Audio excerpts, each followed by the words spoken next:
my case, we'll do that. You guys get to see a little bit behind the scenes right now as we're not officially on air yet, although you guys on Facebook are seeing us. A little delayed, but yeah.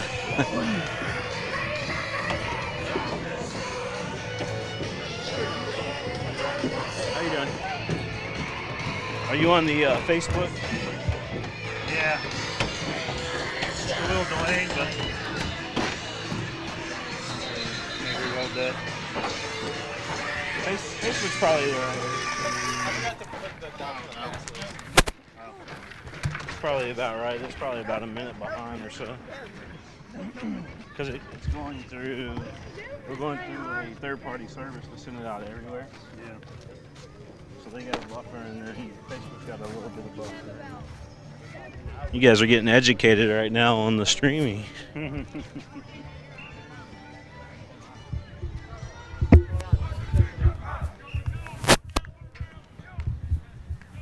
Sun goes down for the game time, or is it going to be? Yes, I think it will be down before. It still goes back to me laughing, but Could be a signal. yeah, see, it keeps on going back to me laughing. I can close the app and everything, but That's good. all right. All right, so I've got a recording up there too, Andrew, just so you know. But hey guys, William Warfield here with you as we are here at Lexington Christian Academy, and which brings me, I've been meaning to do this for I don't know, the last couple of years maybe, Andrew. But you know, you guys have been really, really good to us, and just glad that we're able to do it here tonight to recognize you guys as an outstanding partner to us here at Prep Spin. And just thankful for and grateful for everything that you guys do for us. We wanted to present you with this token of our appreciation, and I'm going to read it if you don't mind, Andrew. It says, with our greatest appreciation, PrepSpin.com recognizes Bluegrass Orthopedics, especially you, Andrew. You've been by our side, my side personally. You know, I take it back to, you know, when I had all that stuff taken out of my vehicle. A lot of people don't know, but Andrew was the first guy that stepped up to the plate. Not only did his family donate to the cause to help us get back on track, but you set up that GoFundMe page, and it just kind of helped us get. I mean, we probably wouldn't be here tonight without what you did for us. William, at the end of the day, you thank me, but I'll be honest, I'm going to thank you. One, thank you for our involvement in Bluegrass Orthopedics, but also thank you for being here Friday nights, all through the week, weekends. For those who don't know, William probably puts in an ungodly amount of hours to do this, but it's also the behind-the-scenes stuff. He's out here during the games, but he's also doing the edits afterwards. He's working on some projects through the day, and the continued efforts are very much appreciated. I don't know if I think everyone can be thankful for the time you spend out here at the games, but I don't think everyone completely understands how many hours are behind the scenes as well. So thank you, William. And that goes to you guys too. I mean, you're always busy. I mean, it's a sacrifice. It truly is. You know, away from labor of love. Labor of love, exactly. You know, we spend a lot of time away from family. We miss certain events a lot of times, but you know, we're out here and doing big things for these kids. Talking about you guys. But let me just continue with this. So I said, with our greatest appreciation, PrepSpin.com recognizes Bluegrass Orthopedics, Andrew Carlson, with this award for your ongoing support of high school athletics through our broadcast coverage, and you guys do support us very well, like I mentioned. PrepSpin is made possible thanks to your support of our local high schools, student athletes, and the coaches. Thank you for being our partner and for helping us provide this priceless community-based service that continues to pay it forward. And I think those are perfect words there to describe what you guys have done for us, and just to show our gratitude for what you've done for us. Well, thank you, William. I really appreciate you. I appreciate your friendship too. Absolutely. Always, man. Andrew Carlson, Bluegrass Orthopedics. We're going to head back up there. We'll take a commercial break, and then we'll go live to everybody else. We're going to go live on YouTube if you guys want the highest quality. And then, of course, Facebook. We're streaming live now on 1080p in Facebook. So we got. If those who haven't seen on Facebook 1080p, it's pretty. I mean, it's it's top notch. Yeah, it's pretty good. Yeah. All right, Andrew Carlson. I know you got to get to work, buddy, but thank you. I'm going to head back up there, Coach, and we'll get our game countdown going on here live from Lexington Christian Academy, where the Somerset Briar Jumpers will be taking on the Lexington Christian Academy Eagles here in Lexington. You got number 1 in the state taking on number 3 in the state in Class 2A. And should be a outstanding game tonight. What's up, man? How are you? All right.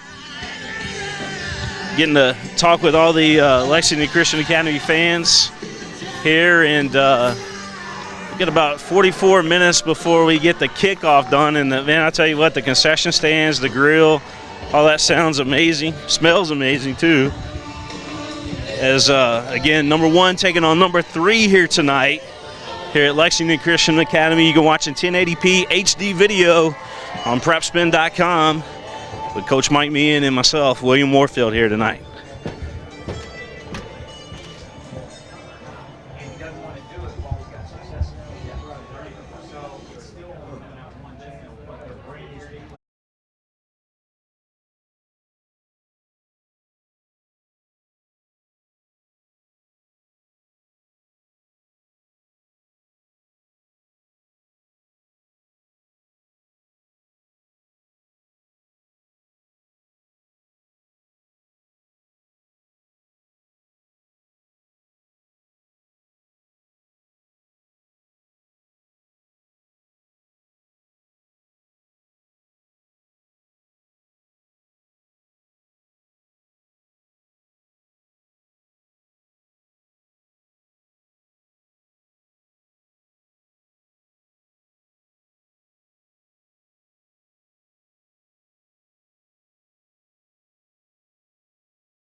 All right, so I've got it recording up there too, Andrew, yeah. just so you know. But hey guys, William Warfield here with you as we are here at Lexington Christian Academy, and which brings me, I've been meaning to do this for I don't know, the last couple of years maybe, Andrew. But you know, you guys have been really, really good to us, and just glad that we're able to do it here tonight to recognize you guys as an outstanding partner to us here at PrepSpin. And just thankful for and grateful for everything that you guys do for us. We wanted to present you with this token of our appreciation, and I'm going to read it if you don't mind, Andrew. It says, with our greatest appreciation, PrepSpin.com recognizes Bluegrass Orthopedics, especially you, Andrew. You've been by our side, my side personally. You know, I take it back to, you know, when I had all that stuff taken out of my vehicle. A lot of people don't know, but Andrew was the first guy that stepped up to the plate. Not only did his family donate to the cause to help us get back on track, but you set up that GoFundMe page, and it just kind of helped us get. I mean, we probably wouldn't be here tonight without what you did for us. William, at the end of the day, you thank me, but I'll be honest, I'm going to thank you. One, thank you for our involvement in Bluegrass Orthopedics, but also thank you for being here Friday nights, all through the week, weekends.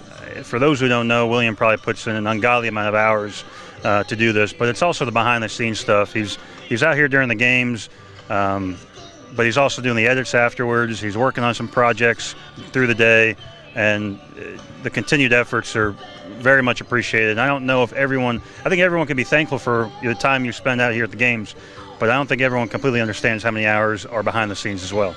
So thank you, William. And that goes to you guys too. I mean, you're always busy. I mean, it's a sacrifice. It truly is. You know, away from labor of love.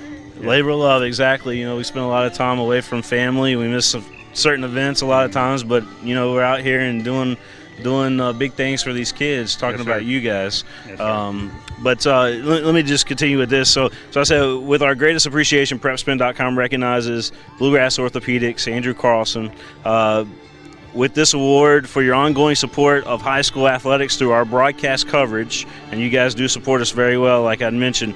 PrepSpin is made possible thanks to your support of our local high schools, student athletes, and the coaches. Thank you for being our partner and for helping us provide this priceless community-based service that continues to pay it forward. And I think those are perfect words there to describe what you guys have done for us, and just to show our gratitude for what you've done for us. Well, thank you, William. I really appreciate you. Appreciate your friendship too. Absolutely. Always, man. Andrew Carlson, Bluegrass Orthopedics. We're going to head back up there. We'll take a commercial break, and then we'll go live to everybody else. We're going to go live on YouTube if you guys want the highest quality. And then, of course, Facebook. We're streaming live now on 1080p in Facebook. So we got. If those who haven't seen on Facebook, 1080p, it's pretty. I mean, it's top notch. Yeah, it's pretty good. Yeah. All right, Andrew Carlson. I know you got to get to work, buddy, but thank you.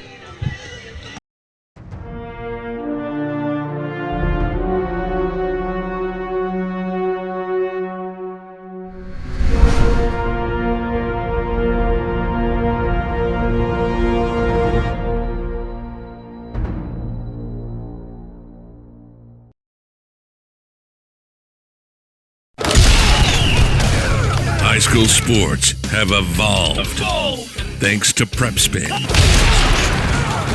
Tonight, catch all the hard-hitting action live and in real time as the game happens in 1080p HD video. Join us tonight for the Mingy Beef Jerky High School Football Game of the Week with the legend Gary Ball, Coach Mike Meehan, and the king of stream, William Warfield. Nobody does high school football like PrepSpin does. The Mingy Beef Jerky High School Game of the Week comes your way now.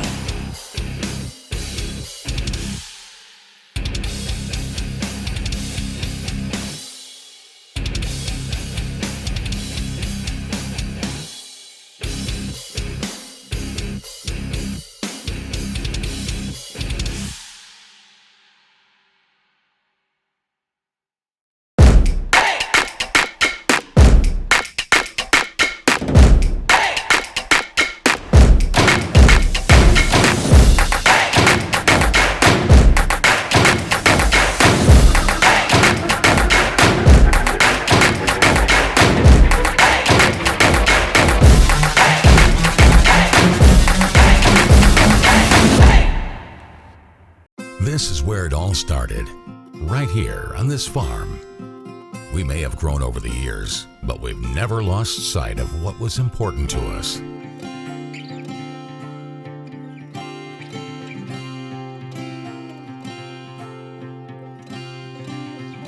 We're continuing that tradition today, and we always will be for generations to come.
some things never change.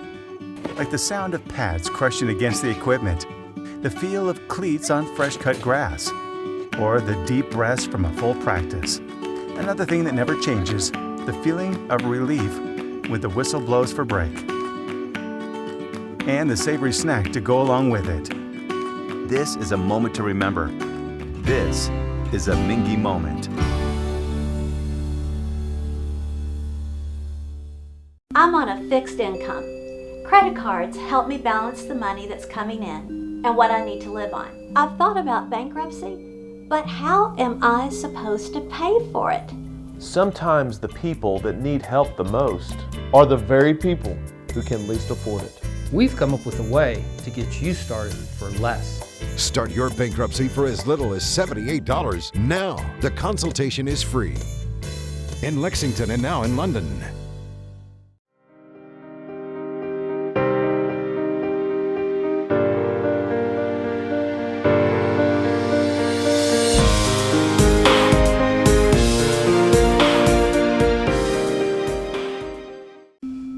I work really hard, but I'm struggling to pay my bills on time. I've gotten pretty far behind and I don't know what to do. Is this happening to you? We're Atkinson, Sims, and Kermode. Bankruptcy could be your best solution. We're here to give you a fresh financial start. Start your bankruptcy for as little as $78 now. The consultation is free. In Lexington and now in London. By the numbers, Whitaker Bank loves the Kentucky communities we serve. Whitaker Bank supports 496 Kentucky schools. Over 282,000 students benefit from Whitaker Bank's Kentucky education initiatives. Whitaker Bank has contributed almost $441,000 to education programs for the advancement of Kentucky's youth. We share your passion, Kentucky. Love the bank that loves you back. Whitaker Bank is uniquely Kentucky.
That's a tough place to play, and that score was like 39-20, and they were in the game for most of the game. So absolutely. We want to send a shout-out to Gary Ball while we get a chance to. We know Gary's watching or listening somewhere out there tonight.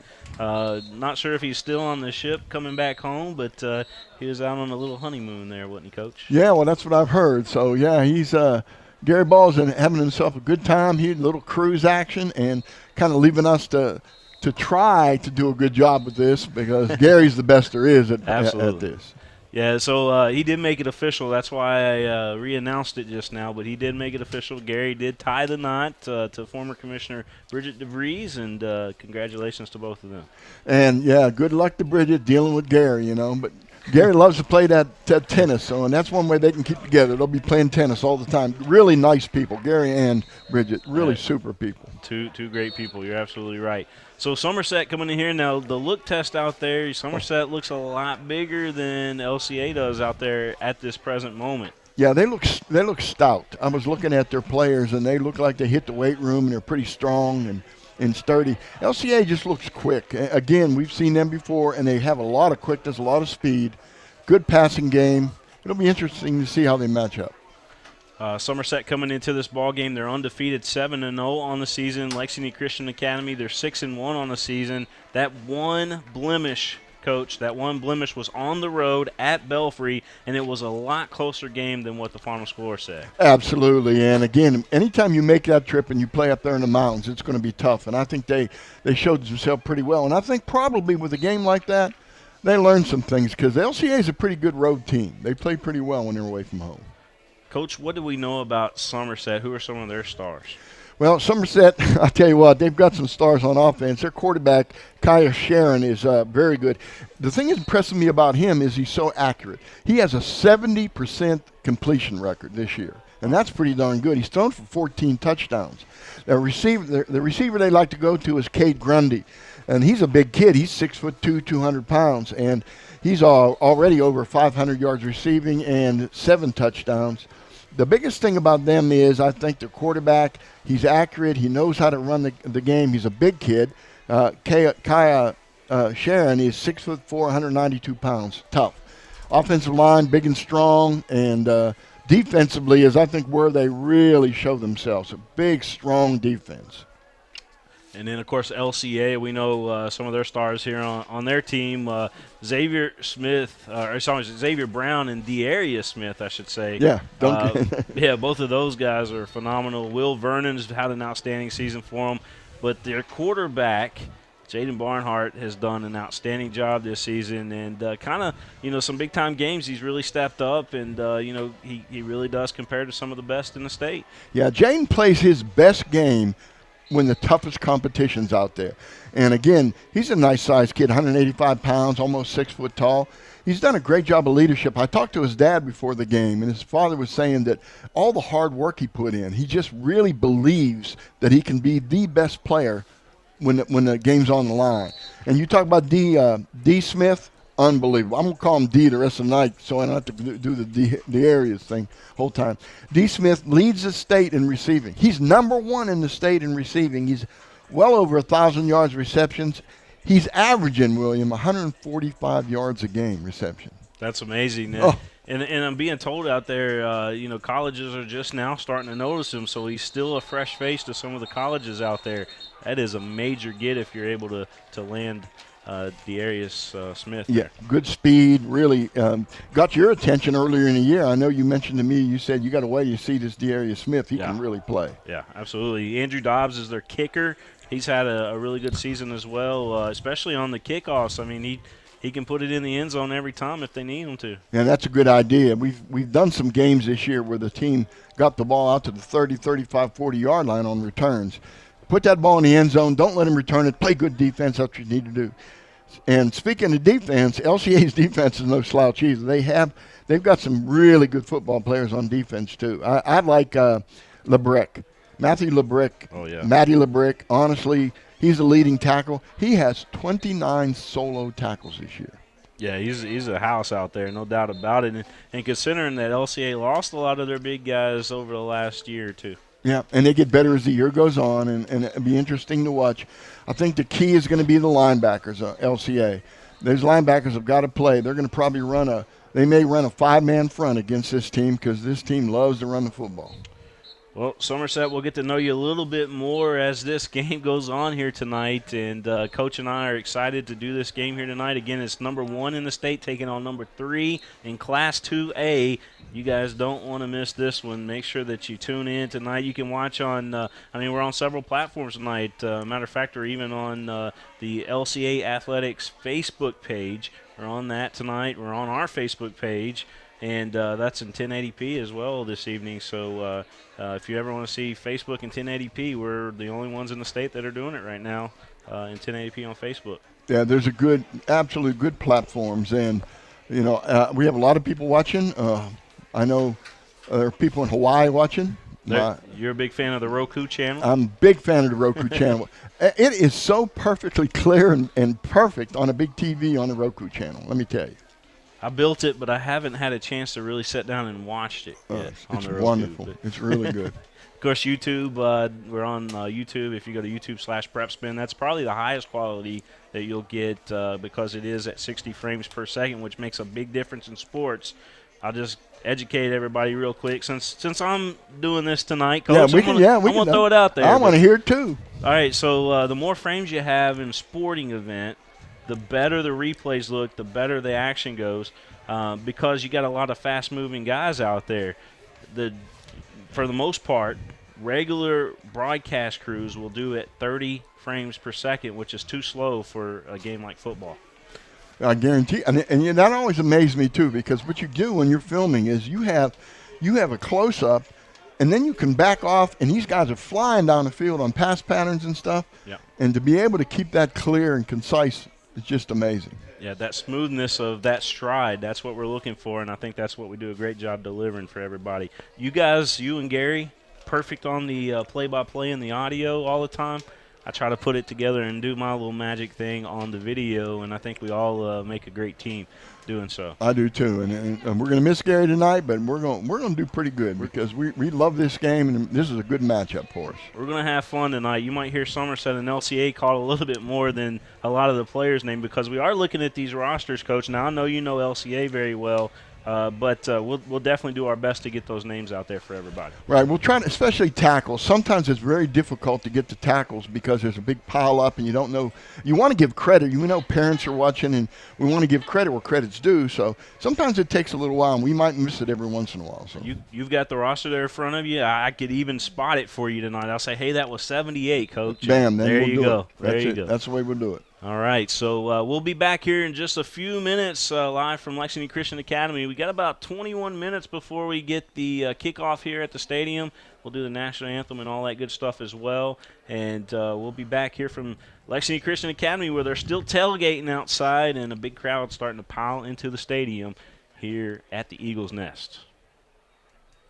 What's your starting five? How about this one? Mild, hot, Cajun, barbecue, and teriyaki. It's the flavors of Mingy Beef Jerky, each one handmade from Ronnie Mingy's all-natural recipe using top-quality beef. That's what makes Mingy Beef Jerky stand out. Take it from me, Tom Leach. Pick up a package today, and if you don't see it, ask for it. And check them out online at mingybeefjerky.com. That's MINGUA beefjerky.com. And go there today to see their newest product, Mingy Beef Jerky Meat Sticks in mild, hot, or honey barbecue. I work really hard, but I'm struggling to pay my bills on time. I've gotten pretty far behind, and I don't know what to do. Is this happening to you? We're Atkinson, Sims, and Kermode. Bankruptcy could be your best solution. We're here to give you a fresh financial start. Start your bankruptcy for as little as $78 now. The consultation is free. In Lexington and now in London. This is where it all started, right here on this farm. We may have grown over the years, but we've never lost sight of what was important to us.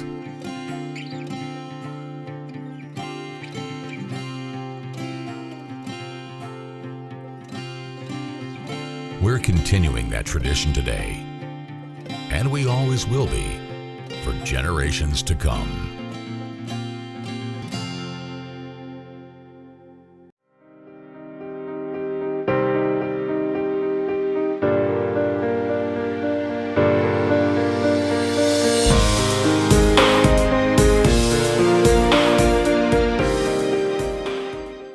Hi, this is Gary Ball for Crown Trophy of Lexington. Crown Trophy offers youth sports awards, corporate awards. They offer signs and a full line of promotional products. They're located at 2680 Wilhite Drive on the corner of Nicholasville, New Circle Road, just behind Starbucks. Stop by and pick up your copy of our 85-page catalog. Crown Trophy is nationally known, but locally owned with 150 stores nationwide. Crown Trophy, the official provider of plaques for the Scholastic Ball Report and Prep Spin. Folks, this is Gary Ball, and you hear my catchphrase, soup and a sandwich. When I want the best potato soup and prime rib sandwich, I head over to Rafferty's Restaurants after my games. Check out Rafferty's 9 great locations throughout Kentucky, and all you teens, you can eat at Rafferty's before those big ball games. The open prime rib sandwich is what legends are made of. Ask Joe B. Hall, the legend himself, it's his favorite. Rafferty's a big supporter of high school sports throughout Kentucky. Rafferty's, where the special is you.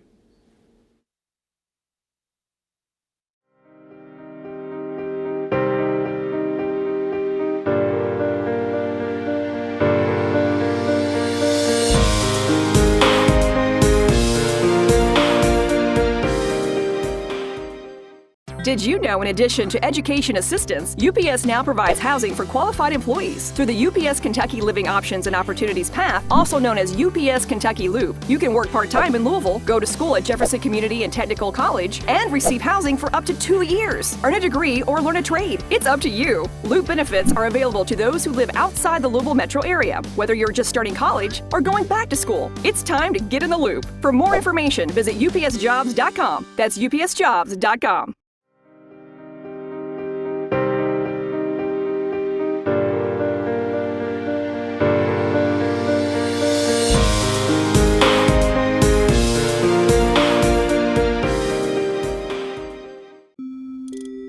I work really hard, but I don't make a whole lot of money. And now, my hours are being cut back at work.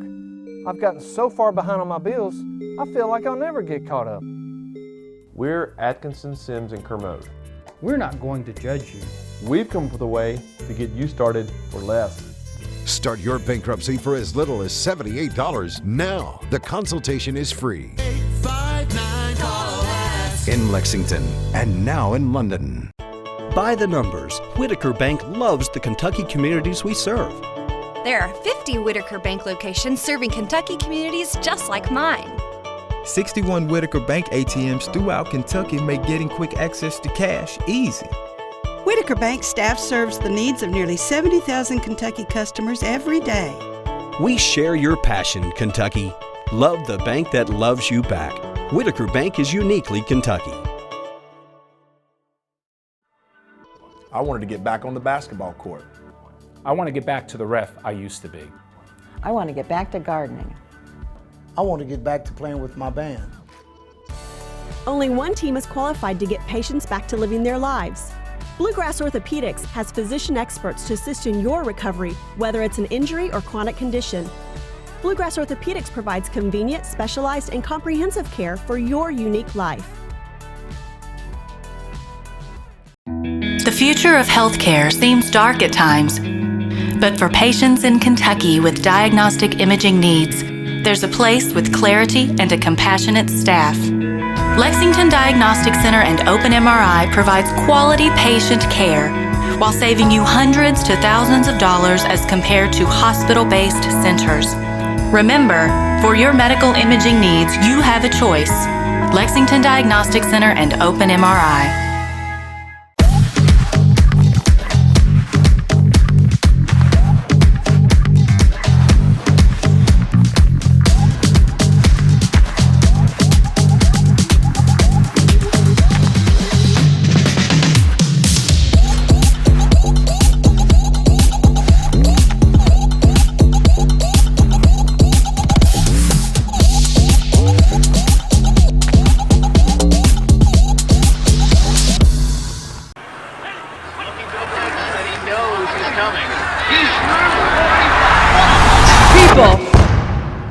We're out here, heart and soul.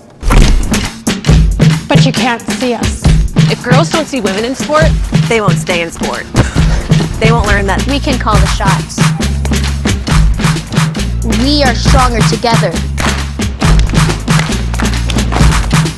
The world is ours for the taking. She belongs on the track, the field, the ice, and on the court.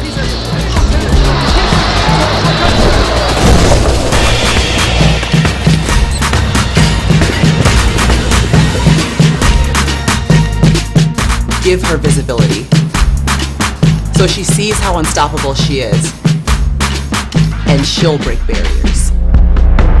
Uh-oh, where are the girls? Uh-oh, where are the girls? Uh-oh, where are the girls? Woo!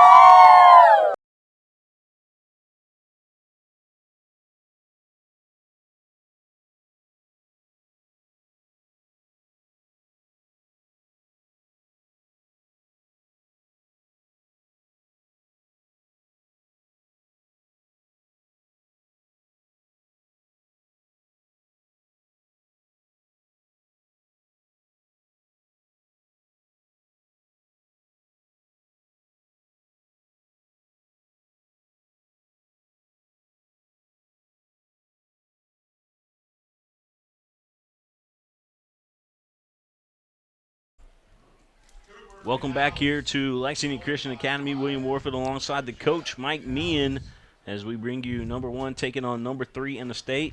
That's right, Somerset, the Briar Jumpers, taking on the Lexington Christian Academy Eagles. Not a bad drive for Somerset, Coach, coming up here. As Somerset, what, about 70, 75 miles maybe? I think so, yeah.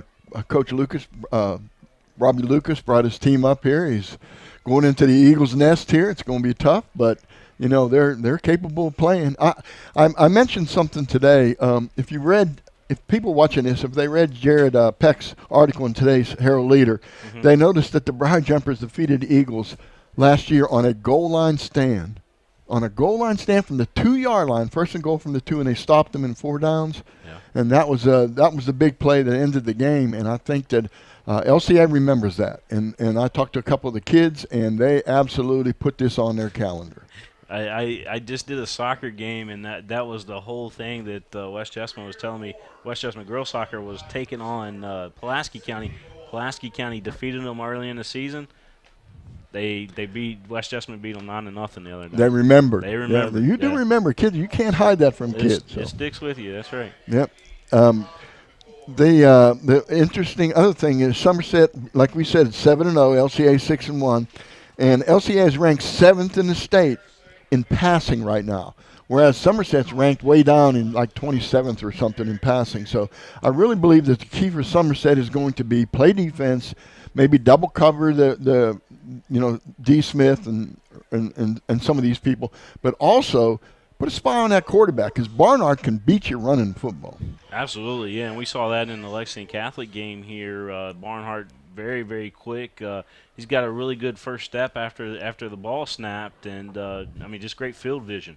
He does, and he's a tough kid, really tough kid, and they're not afraid to let him run the football, and I think that's going to be key. When I'm doing this analysis and I say put a spy on him, really what that means is you take a strong safety or one of the linebackers, and he's going to keep his eye on that quarterback. Now, if the quarterback drops back to pass, he might drop in the middle, this linebacker, but he's also going to watch that quarterback's eyes. And if that quarterback's eyes are looking, he'll drift the way the eyes are looking, but if the quarterback runs the football, bam.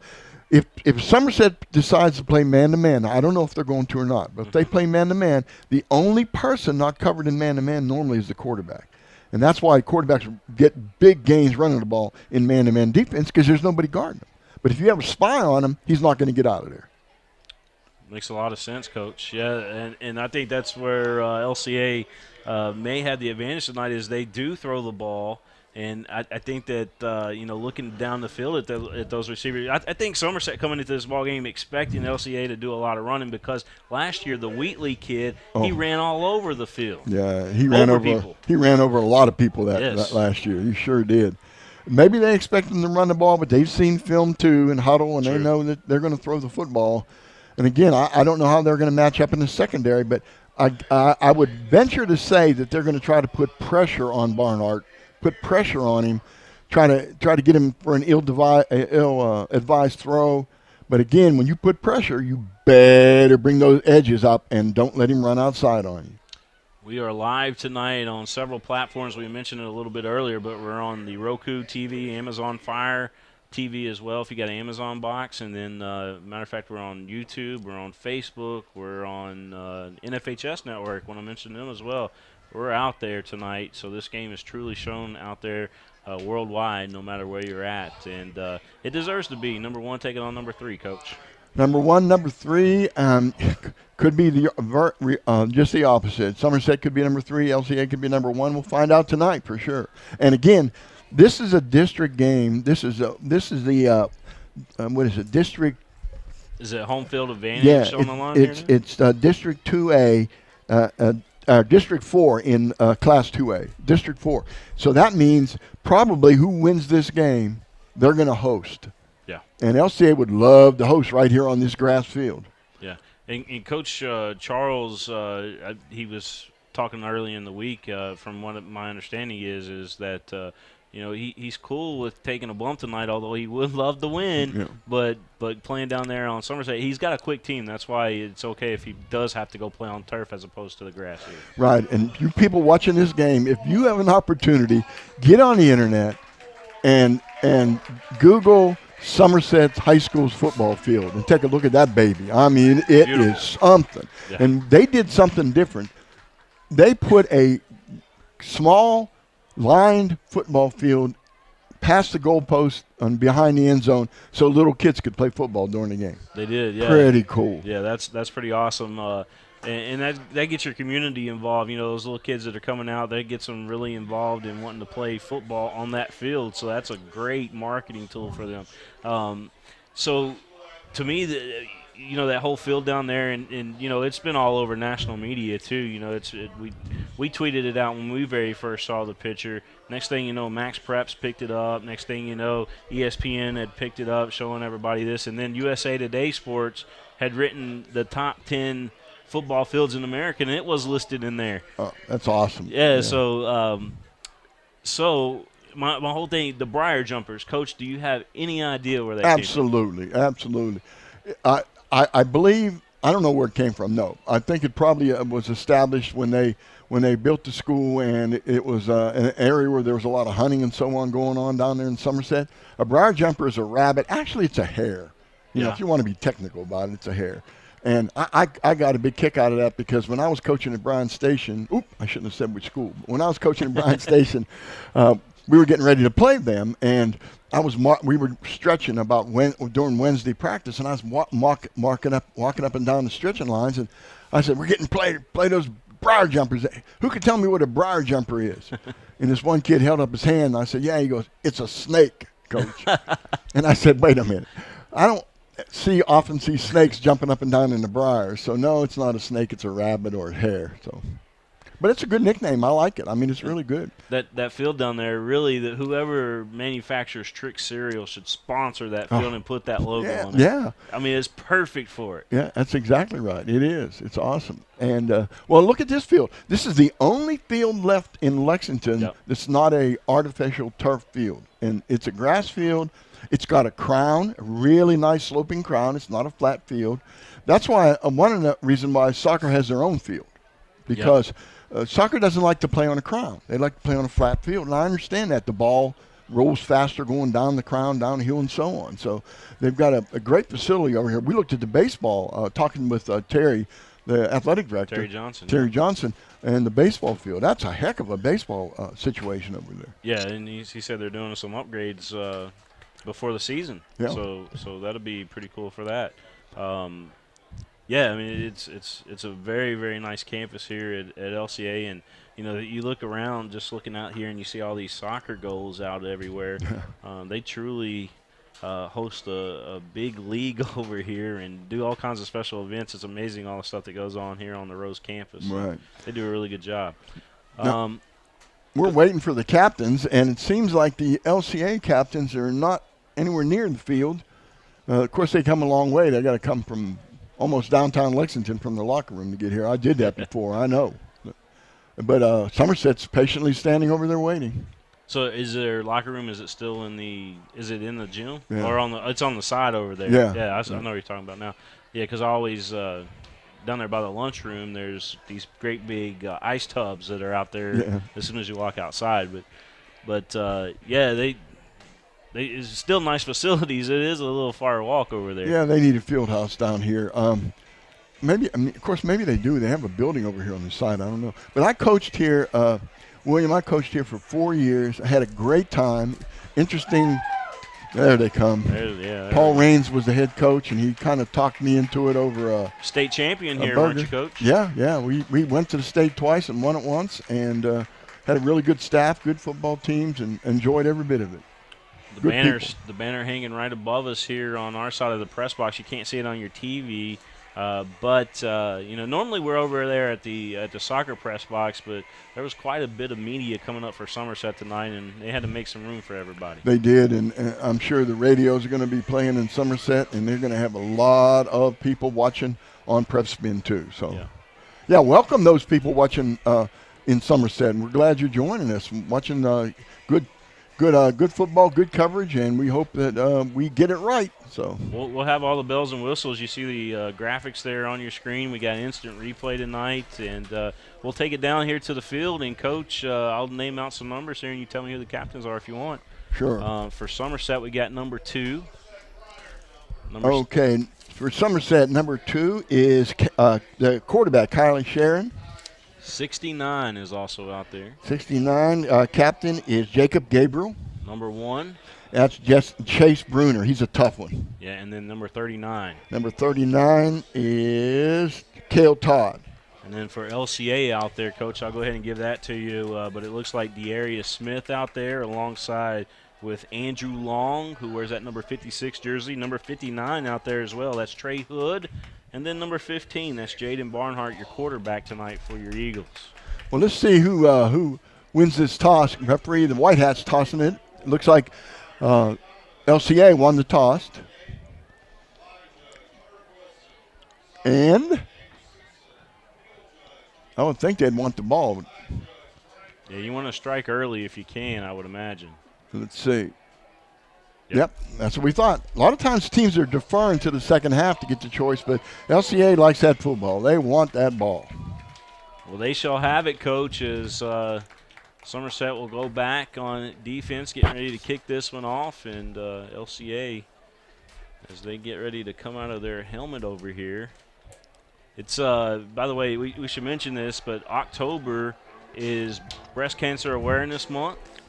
And just want to give a shout out to the cheerleaders out there for wearing those pink shirts and supporting that cause. And matter of fact, Sunday, Coach, I'm going to go ahead and plug this as well. But I'll be over there at Zaxby's in Nicholasville, and we'll have the East Jessamine team over there, the football team, and we'll be raising some money for breast cancer awareness as well through Zaxby's. Oh, that's a good idea. Heck yeah. Doing a live podcast there. Here comes the Eagles.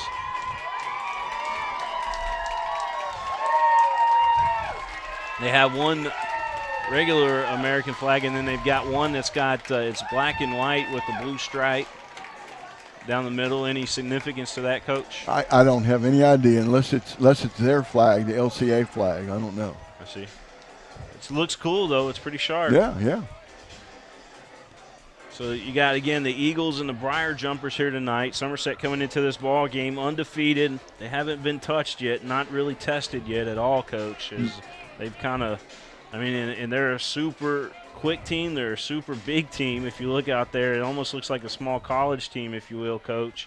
But LCA's faced bigger teams in the past as well. You know, they went on the road to Belfry. They faced Lexington Catholic. They're used to these big guys. And a big game against Lexington Catholic. And, you know, you have a tremendous quarterback, Lexington Catholic, and Bo Allen. And Barnard, I'll tell you what, he stood up, and to me, he was more impressive in that game. And we've seen Bo in games, and he's incredible. Yeah, they that particular game, I believe both, if you add up the numbers for both quarterbacks, they were like at 900 yards for the night. Yeah, they were all over it. It was amazing. It was a great game. I'm curious about this quarterback for Somerset. I like him. I think it's Kaya. It's K-A-I-Y-A, and I believe that's Kaya Sharon. Kaya Sharon, yes, sir. And Kaya Sharon, he wears what number is he? Yeah, Kaya Sharon's number 2. Number 2, okay. Yeah, he's 6'4", 192 pounds. Plays quarterback. Also plays defensive back on the other side of the ball. Just a junior. Yep. it's interesting to see how these coaches use their athletes. D. Smith actually doesn't normally play defense, but in definite passing situations, they bring him in to play defense. Well, here comes Somerset ready to kick this one off to LCA. And here we go. Briar Jumpers going to kick it short. Oh, boy, good field position. Here comes your Eagles coming around the side there. And with a nice little stiff arm making his way towards the LCA side of the field was number 9. That's Will Vernon on the return, Coach. Yeah, Will Vernon, they faked a little reverse, and he carried it out here. It's okay to do that, but again, he's smart running out of bounds. They pinned him against the sideline. So, hey, I got some information already. All right. All right. My friend Curtis Cotton, who likes to watch us down there in Bowling Green, he said the black and white and blue American flag is a police flag. It honors fallen police officers. Oh, that's good to know. That's a great tribute there for LCA. Thank you, Curtis. You come through again. I owe you a lunch at Olive Garden, buddy. We're going to have a whistle here as the officials is looking over at the Somerset sideline, and I believe they're just backing everybody up. Yeah, they have a warning. Sideline warning against Somerset. So, that's okay. I mean, they want to make sure they get control early. Barnhart ready to go here as he has the ball snapped. Going to hand off, and coming around the side there for LCA, number 20, that's Xavier Brown with the carry. And Coach and I were learning the names as we go according to those jersey numbers, and LCA near first down. Yeah, Somerset was in a 5-3 look that time. Now they're back in their 3 front. Barnhart back to pass this time. Quick snap and toss, and it is caught. First down. That's going to be hauling that one in. Xavier Brown again. Yeah, it looked like Barnhart kind of lost the grip on that ball that time. I don't know, but then he still threw a pretty nice pass. Kind of looked like Xavier Brown was going down to the ground, and it was kind of a design play there, Coach. Yeah. Just a dive catch. Sometimes the quarterback will do that to keep his receiver out of trouble. Barnhart ready to go. He's got a man behind him, and he fakes the handoff, throws, and almost taken away over there. That was 18 on the defense for Somerset. Brandon Jones, 6'2", 205-pounder, and I tell you what, that was close for a pick 6. He stepped in front of it and just didn't get it. Now again, it's second and long. Let's see if they change the front. No, they're still in that 3 look now. Little 3-5 look probably. Xavier Brown going to go in motion here for LCA. We'll cut back. Barnhart with the football. Looking over on the near sideline. Nice catch there by the Eagles. That was number 6, Coach. That was. He dropped it, I think. Oh, did he drop it? Yeah, he dropped it. Yeah, he dropped it. That was number 6, D. Smith. Yeah, D. Smith caught it, and but he dropped it at the end there. So I'm admiring Gary a lot more right now as you look across the field, and there's a lot of guys to keep up with. Yeah, it is. It's tough. It really is. He does those cool little charts, though. I'm sure that helps out a lot. Yeah. Trips left. They got a single receiver to the right side. Barnhart back to pass. He's got pressure coming on him from the backside, and he will go down, and that's going to be a sack for Somerset. That was big 69 coming in there and getting him. Yeah, that was a big boy right there. That's Jacob Gabriel, and we talked about him early. He's 225 pounds. Not very tall, but 225, and he's a senior. A lot of seniors on this team for Somerset, a lot of seniors. That's going to force a punting situation, and you notice Jaden Barnhart that time, he didn't see that guy coming from the back, but to be honest, William, he held the ball too long. Got to pull the trigger against a good defensive team like that. Eagles back to punt. Good job defensively by the Briar Jumpers as they will have the ball here. And on the return, going to be wrapped up a whole host of Eagles. But catching that ball there in the backfield, Coach, it looked like, was that Cade Grundy? Cade Grundy, he's their number 1 receiver.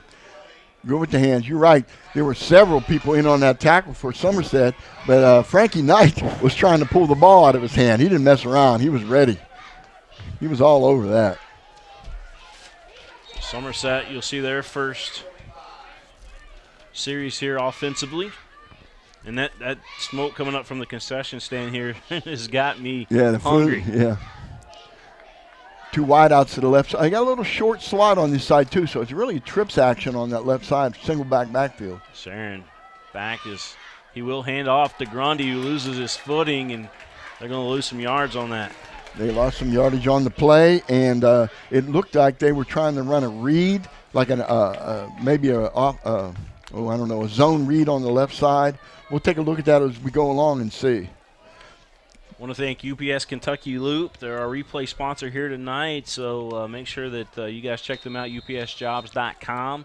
Tuition assistance programs, as we got a whistle down here on the field. Yep. Not seeing a flag. Looked like they're going to. Was a sideline warning on LCA? No, they didn't call anything. I guess the official wasn't ready or something. I don't know. Here we go again. They've got the two wideouts and a short, tight slot. Single backfield. It appears that Somerset is going to be throwing the ball here early. They do look downfield. Caught a man out there wide open. That's number 25, Coach, who's going to be brought down by Brown. But he's all the way down to the 12, 13-yard line. Yeah, Jaden Gilmore, big guy, 6'5" senior. He just got lost in the shuffle. Quarterback took a couple steps up like he was going to run the football, and the receiver just kept going down the field. That's a tight end, by the way. Tight end was the only receiver on that left side, and he just broke right down the field. You just can't fall asleep in the secondary on these teams. You are watching the game live here on Prep Spin as Somerset in the red zone now. Little pistol offense with a blocking back there. Will be a handoff here. Number 1 on the carry there for Somerset, Chase Bruner. Yeah, Chase Bruner, he's a stud, 6'2", 235. He runs over people. That was a really good play, a little counter action, little trap in there, and that's one of their better plays. So it's going to bring up second down as Somerset. Ball placed there on the 14, it looks like, Coach. Going to have offsides against LCA. Yeah, a little movement in there, yeah. 51, Neil Dickey jumped. Yeah, and that's a good job by the quarterback. He extended that call, and that cadence, and got him. Put the ball up to the 7-yard line there for Somerset.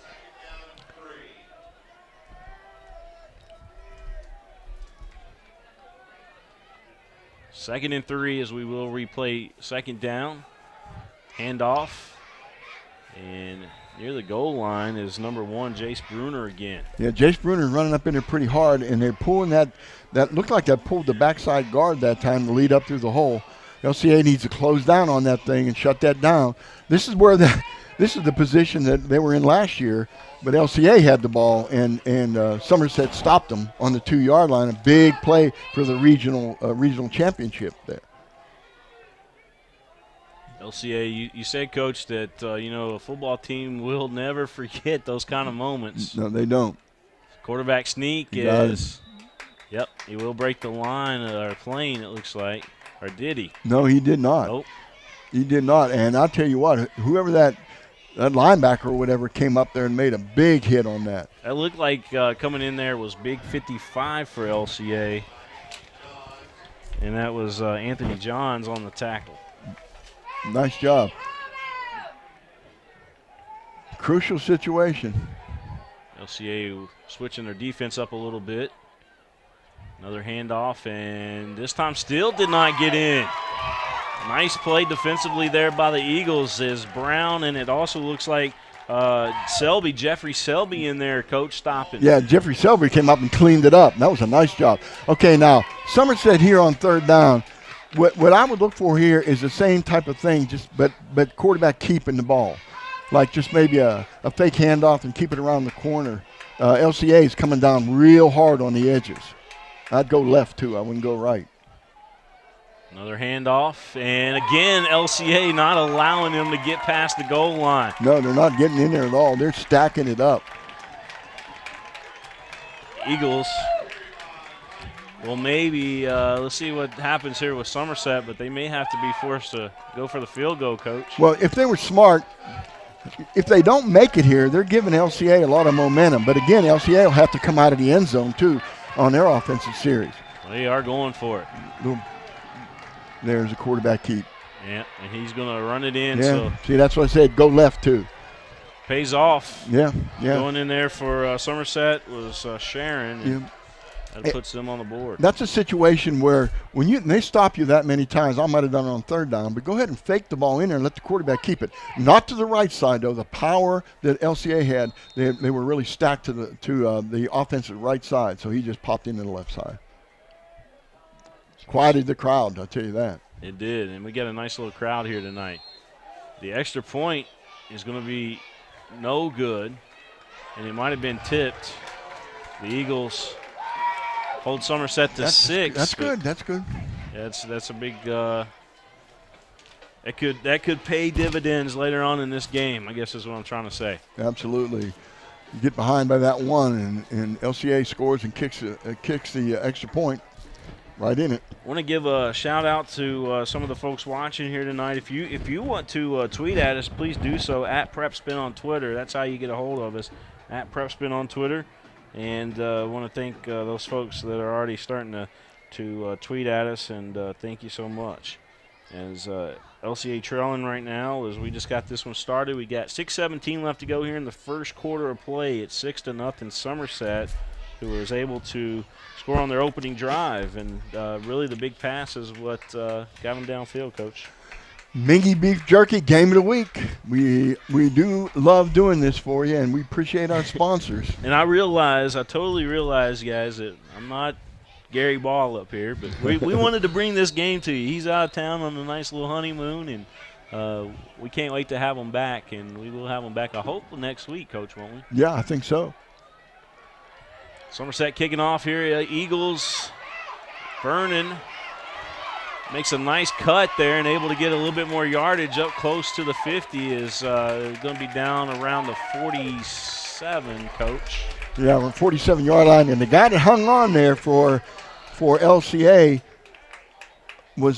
for Somerset was number 11, Matt Shandon, a 5'11", 150-pound sophomore. And he just hanging on for dear life to stop that play from going any further. LCA will try to even up the ball game here on this series. Is again Somerset leading right now. You see on your scoreboard 6-0 here in the first quarter of play at Lexington Christian Academy. Somerset, big team out there. Eagles, nice little fake, and Barnhart with the run. He faked the handoff, Coach, able to make it around the left side and got a nice little gain out of it. Yeah, and Chaz Gilmore pinned him against the sideline. If he could have possibly cut back, which he couldn't, I'll tell you what, he would have made a lot more yardage. But that's a really good job of running the football. And that's what I would worry about if I was the Briar Jumpers, is Barnhart carrying the football. He is dangerous. Barnhart's got Brown to his right, Vernon to his left, and also De'Arius Smith way out there on the wing, Coach. Vernon in motion, and he does get the handoff, and Vernon tackled pretty hard. It was number 1 there for Somerset, taking him down. Bruner again. Bruner's all over the field. He's a house. He is. He's really good. I like what they're doing here. They're splitting their superstar, De'Arius Smith, out on the side. They've got to honor him. They really do. Mm-hmm. And so what Somerset's doing is they're trying to squeeze in on the quarterback, and the running back is getting outside, breaking that corner. Second down here for the Eagles. Got a 2nd and 5. Barnhart under center. Fakes the handoff again, looking to get the green. Oh, and he is hit hard, and that big guy again just ate him up. Bruner again, Coach. Bruner is an absolute stud. I mean, he'll hit your head up and just bring you down. I can tell you, Barnhart is feeling that one. My goodness. Yeah, that woke him up. James is a tough character, though. I mentioned that when we did this game before. I'm really impressed with his toughness. Barnhart to get a little protection there this time as he moves back a little bit in shotgun, Coach. And here we go. Another handoff. There you go. Brown with a carry, got it loose there and able to pick up a lot of positive yards on that play, Coach. And nice move. Chaz Gilmore again on the tackle. Yeah, that was a really good play, and he did that on his own. He tried to run outside and absolutely got stuck and had to come back inside. It'll be interesting to see if there's any adjustments defensively here by Somerset, by the Briar Jumpers. Well, I got the Eagles another first down. Looks like they're in man-to-man here. Not press man, just man, though. Barnhart going to hand off to Brown again, who's had success. Going to make the turn, and I believe got a face mask possibly there, coaches. Brown, as he was making the turn, it looked like Somerset might have pulled on the face mask. They called holding on the edge there. When he tried to break it, the edge tried to bounce. One of the Eagles grabbed the hold of the defender, held him. So that's going to set him back behind the chains. A lot of teams I worry about being back that far behind the chains, but it's going to be first down, and LCA can make that up distance. Usually they can make up distance like that. We'll see. Again, they were in man-to-man. It was a loose man, but it was man-to-man. It looked like now they're looking like in a cover 2. Those safeties are way out on the hashes. A little bit over 4 minutes. Barnhart looking over the sideline. Coach Charles. Brown directly behind him. Barnhart looking to pass. Going to go deep, coach. And he was looking for Dearius Smith, and it was punched away at the last second on the defense over there. Playing corner there was Kay Grundy, it looks like, Coach. Yeah, Kay Grundy's their best defender, actually one of their best receivers, if not so. Yeah, he had that covered pretty well. If there was any fault in that, honestly, is Barnhart could have pulled the trigger a little quicker and let D. Smith's speed get under the football. I think you're right about the field. They watered it quite a bit. Look over at the soccer field right now compared to the football field, and definitely different shades of color there. Another big hit there by Somerset. That was big 39 coming in there putting on the hit. Yeah, 39. That's Cale Todd. Another one of those senior defensive players for the Somerset Briar Jumpers. Somerset Briar Jumpers. All right. Empty backfield now. Just the quarterback back there. They got to have to block. These two teams share US 27. Nicholasville Road. That's right. Nice. Nice pass. Smith caught it, made a nice little move, and got another yard or two out of it. Yeah, he did a pretty good job. But Chaz Gilmore again, he's doing a good job of being on Smith and keeping an eye on him. Looks like we're going to go for a field goal here. LCA has a darn good field goal kicker. He also does the punting. Absolutely. Dobbs, dual sport athlete, also plays for the boys soccer team here at LCA. So Dobbs going to get an opportunity to get LCA on the board. One is up. Jeez. Yeah, he's no doubt about that. That ball was kicked to the next county. that ball's in Bourbon County now. Dang on. Definitely a lot of distance on that one. No kidding. Excuse me. So LCA on the board at 6-3 our score. Eagles down by a field goal. We're going to step out. We'll be right back here live from Lexington Christian Academy.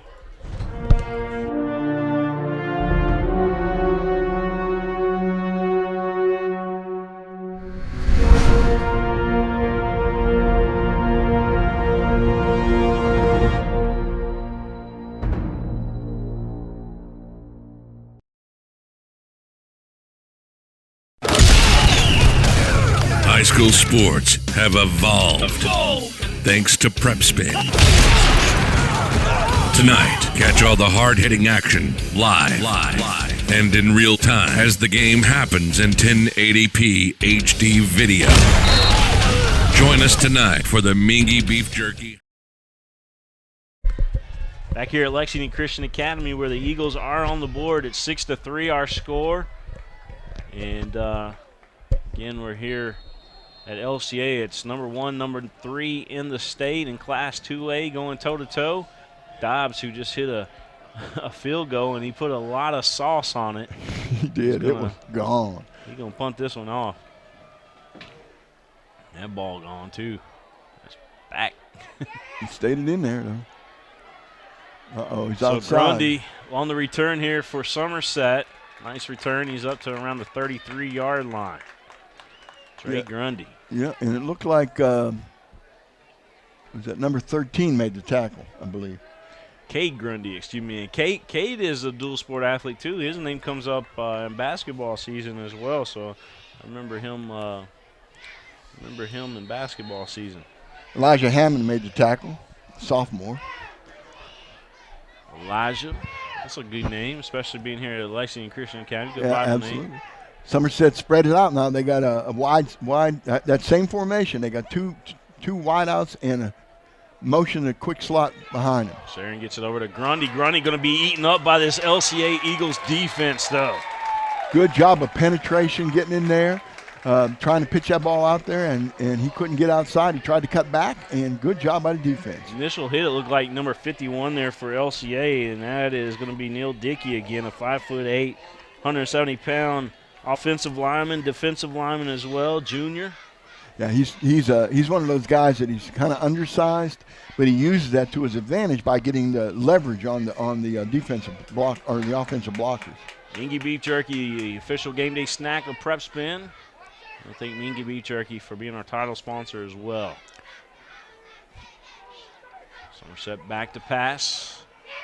Sharon got hit as he released the football, and just about coming up with that was De'Arius Smith. He was in an arm's length of catching that football for an interception.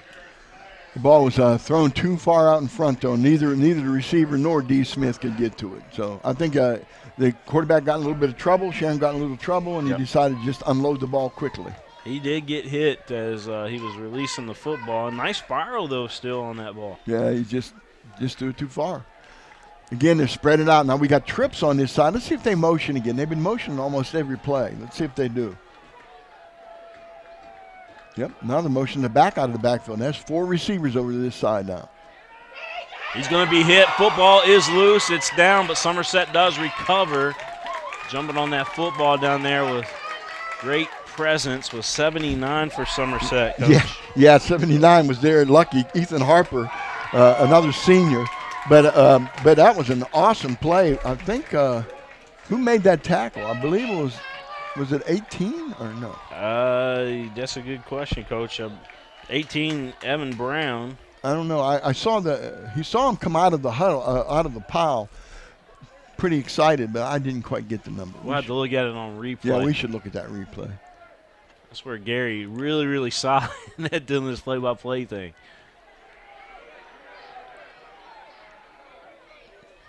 It's going to take a Somerset bounce on the good roll, kick. Good bounce.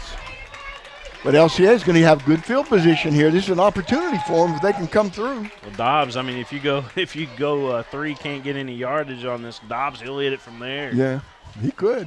He's dangerous from a distance. So LCA will have the football. Now, my friend Curtis Cotton, who's watching this, who's got a really good mind for football strategy, he's talking about that Somerset is over pursuing.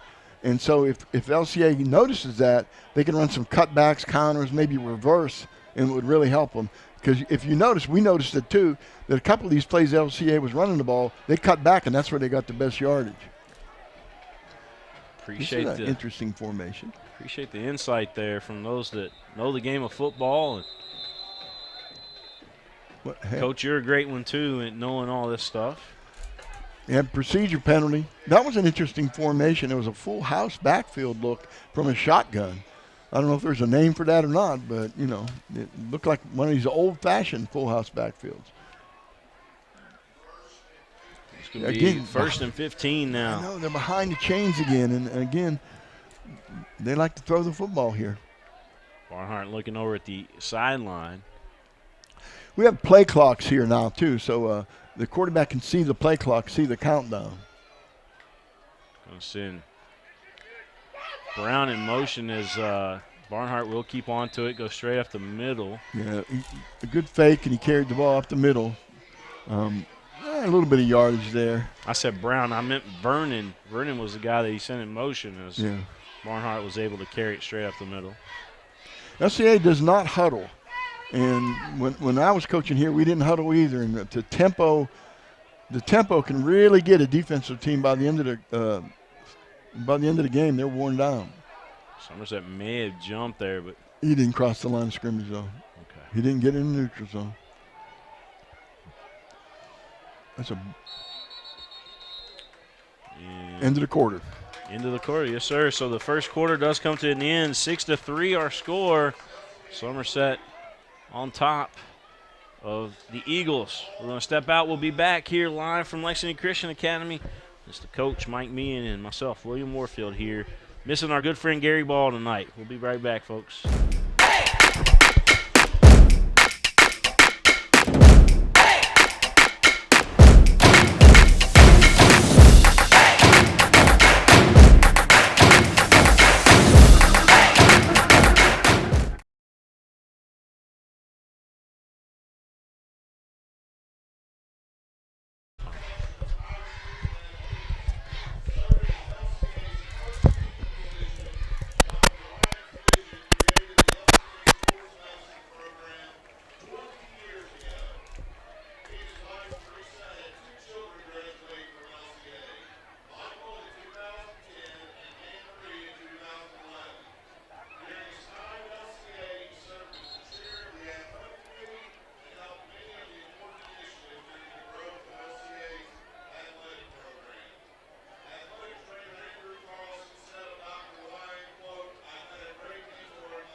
Dr. Rick Lyon getting honored here tonight. Sports Medicine Man of the Year, I believe is what they said. There's a screen.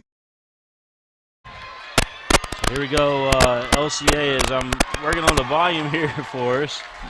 Sorry, Coach.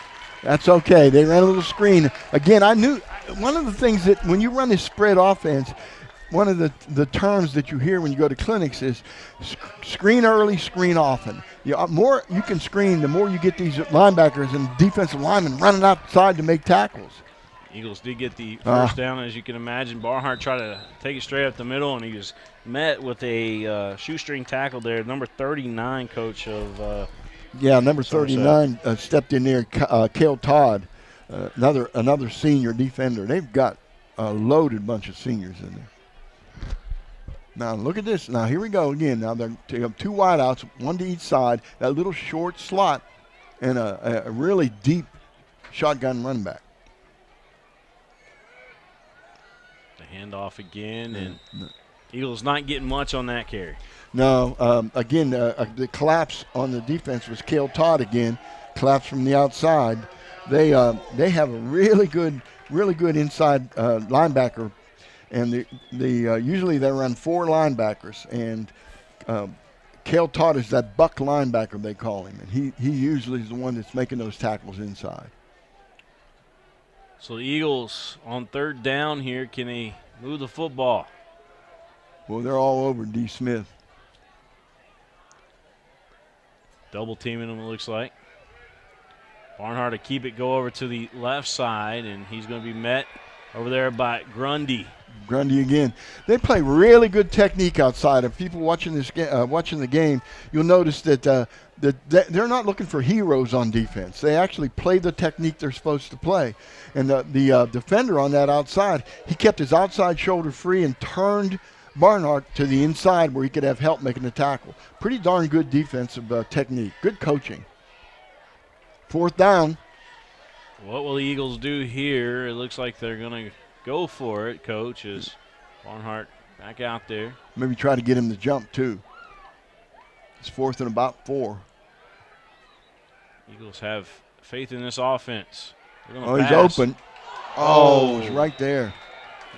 Well, it was 9 on 9, Coach, as 9 for Somerset right there in the grill of Will Vernon. So that was Chaz Gilmore. Yeah, and I think that ball he should have caught that ball. I think maybe he saw that guy standing there, and he kind of looked up at the last second. I know he doesn't have fear. We've watched Vernon play, but he might have just taken his eye off the ball for just a second to see if he could beat the man. Got Kentucky Middle School Football Association state playoff game tomorrow night. Is the Lexington Catholic game on tomorrow night, so if you guys want to tune into that, it's at 5 o'clock. Wanted to give a plug for that, Coach. I thought maybe we were going to broadcast those games. The actual state tournament, the semifinals and the finals, won't happen until the 1st of November. Oh, okay. It's a ways off. All right, here we go. The LCA, if they can hold them here and force a punt, they're going to have good field position. 2 wideouts this side, bringing that slot back in motion again. Again, too much movement. You have to be set for a second. If you're motioning, if you put a man in motion, then nobody else can be moving while he's in motion. Now you can set yourself, both people set themselves and then go in motion. One person, you're okay. But there are just too many people moving on that in that play. We got 2nd and 12 here for Somerset. This is big. It's a big down. This is a big down for LCA. Playing zone all the way. Sharon looking to pass. He's got his man out there, but he drops the football.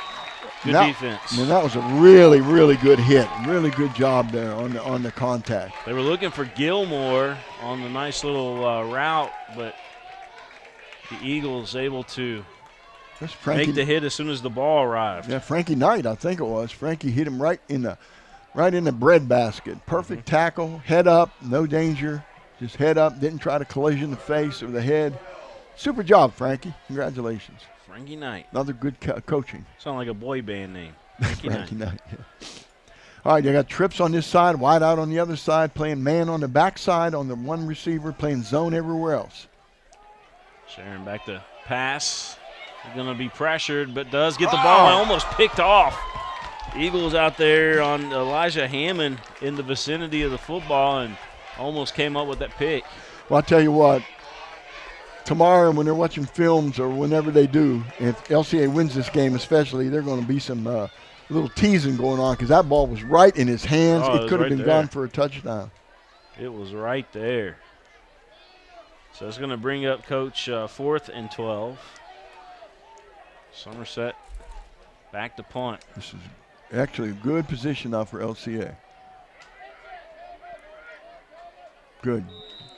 I tell you what, on that punt right there, you had a couple guys, number 5 and 16 for Somerset. So 5 for LCA, which is, don't have them on my roster, but number 16, Jacob Smith for Somerset. They had a big hit exchange on that punt. I don't have number 5 either. We're going to have to figure out who that is. So, and again, nice job, fair catch. You may have heard me talking with Gary. My pet peeve is when they let that ball roll. Don't, if you have an opportunity to catch it as a punt returner, catch the ball, fair catch it, because if you let it roll, every 10 yards it rolls, basically is a first down you're going to have to get. And you did a really good job of sitting under that thing and making a good secure catch.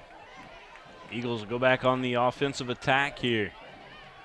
Trying to get the offense running. They're going to run a reverse here. Will Vernon trying to cut back, and he does get past one tackler. Nice. Cuts it back to the inside, now back to the outside. Cut again. He's got one man there to beat. You go. And there you go, Coach. Will Vernon to the house. LCA on the board. No flags on the field. I looked right behind the play. Super job of making those cuts. I'm very, very impressed with that run. Very impressed. He read his tackler blocker, Coach. Oh, absolutely. And that last tackler was really set up to make the tackle, and he set him up with his blocker and bounced back outside. Nice job, Will. And you were calling it as it happened, Coach. You said, cut back. Yeah. And that's exactly what he did. He knew. He knew, Coach. Yeah, he did a really good job of running the football that time. Well, it was either that or it was going to be a block in the back. So instead, it labeled the blocker there to catch up with Vernon, who was running the football, Coach, and good job by LCA. And that went out in the parking lot by Dobbs. Yeah, that messed up somebody's hot dog grill up there. That landed where the tailgaters are. I was wondering, you seen the kind of the charcoal go up there, kind of the red, LCA on top now as they lead the ball game. It is 10-6. LCA up by 4. You're watching the game live here at Lexington Christian Academy. What a nice run. Let's see if we can try to move our dial back here on this replay and watch that run again, because that was a really, really good, solid run. It really was good. Totally created it himself. So here we go. Yep, little reverse. They ran a reverse, and actually number 19 or 15 had it covered out here. He did his job, but he got no help on the inside. There's a cut. And here's where you were talking about, Coach. He said, "Whoop, cut it back out," and that just in time to block him from the front instead of the back. And what a great job there! And that was Dearius Smith, by the way, on that block. Will Vernon on the run. LCA magical move right there, magical run for the Eagles. And let's give credit to Darius Smith. He's downfield blocking. He's 20, 30 yards downfield blocking. Nice job. I'm using magical as my word tonight, Coach, because I just got back from Disney World. Oh, you did, didn't you? It was a magical adventure. Yeah, I bet it was. An adventure to your wallet, too. Yes, sir. Yes, sir. All right, here we go. Now, you got the lead. LCA's got the lead, but Somerset, you know what? Can you imagine if Dobbs was to kick it a line drive low the way he does? As Grundy runs into his own man there, so he's going to be down around the 30. It looks like they're going to place him on the 29. Yeah, big pile up there. Good sportsmanship, helping each other up. Nice job. Grundy ran into his teammate there, Jaden Gilmore, number 25. Gilmore was looking to block, Coach, but Grundy a little bit too quick for Gilmore. Yeah, he ran right up his back is what he did. Yeah, that's tough, though. You know, Grundy's doing the right thing. When you run kickoffs back, you can't run around in circles. You got to make one cut and go. Sharon bringing a player in late. They didn't have a lineman in there. Big 53 came into the ball game there for Somerset. Yeah, these guys Simmons. are huge. They are. LCA on the defense, though, it was initially hit by 51 and 55 of the Eagles. So 51, Coach, that's Neil Dickey. 55, Anthony Johns with a nice hit there for the Eagles. And Anthony Johns is another big monster out there. He's 6 foot, but he's 255 pounds and a sophomore. Boy, it's nice to have that guy out there. So that puts them behind the chains. LCA's defense is really stepping up right now. Somerset's got to find some sort of solution to this. If you're just joining us, which you're probably not because this is a big-time ball game. You've probably been with us ever since we went on the air. It's 10-6, LCA on top. We're in the second quarter of play here in Lexington. Sharon looking to pass. He had his man over there again, but right off the fingertips, and that was 25 over there again for Somerset. Jaden Gilmore. Yeah, Gilmore. I need to remember his jersey number. 25 for sure. Actually, the officials missed something on that play. They were running a wide flanker out here with a tight end, and the flanker was on the line of scrimmage with the tight end. So that means the tight end was covered up, which is an illegal formation when you throw a pass. And he went downfield for a pass. Let's look at it again. See, now this is a tackle over here now. Tight end's on the other side, so they're legal now. So here we go. Sharon looking to pass again. He's open. This time going right back to Gilmore. Gilmore, well, actually, I take that back. That is not Gilmore. That's number 30 over there for them, Coach. Yeah, that's number 30, Guthrie. Carson Guthrie is another senior that they depend on for certain big plays. That was a good play. Not very well covered, though. He was wide open from the beginning. Quarterback waited a little bit long, but got the ball to him. So Sharon does a pretty good job of throwing a nice tight spiral. That he does, even when he's hit. Even when he's hit. This time they'll hand off. Okay, now, what's happening here, I'm not too sure. 55 for LCA, Anthony Johns. And Johns, if I'm correct on this, he's a linebacker. No, where's Johns play? Anyway, he's coming down inside pretty fast, and again, you got to be careful of those bootleg passes. They can run that bootleg out there. So that'll bring up, Coach, second down here for Somerset. 6 and minutes. Have offsides called against the Friar Jumpers. It was out there on the wing, number 25, I believe, is who, Gilmore. Yeah, Gilmore jumped a little bit. That backs him up again after a big first down. Now they're behind the chains again. Second and 15. Beautiful night for football. Beautiful fall night. It's not really as cold as everybody thought it would be here this evening.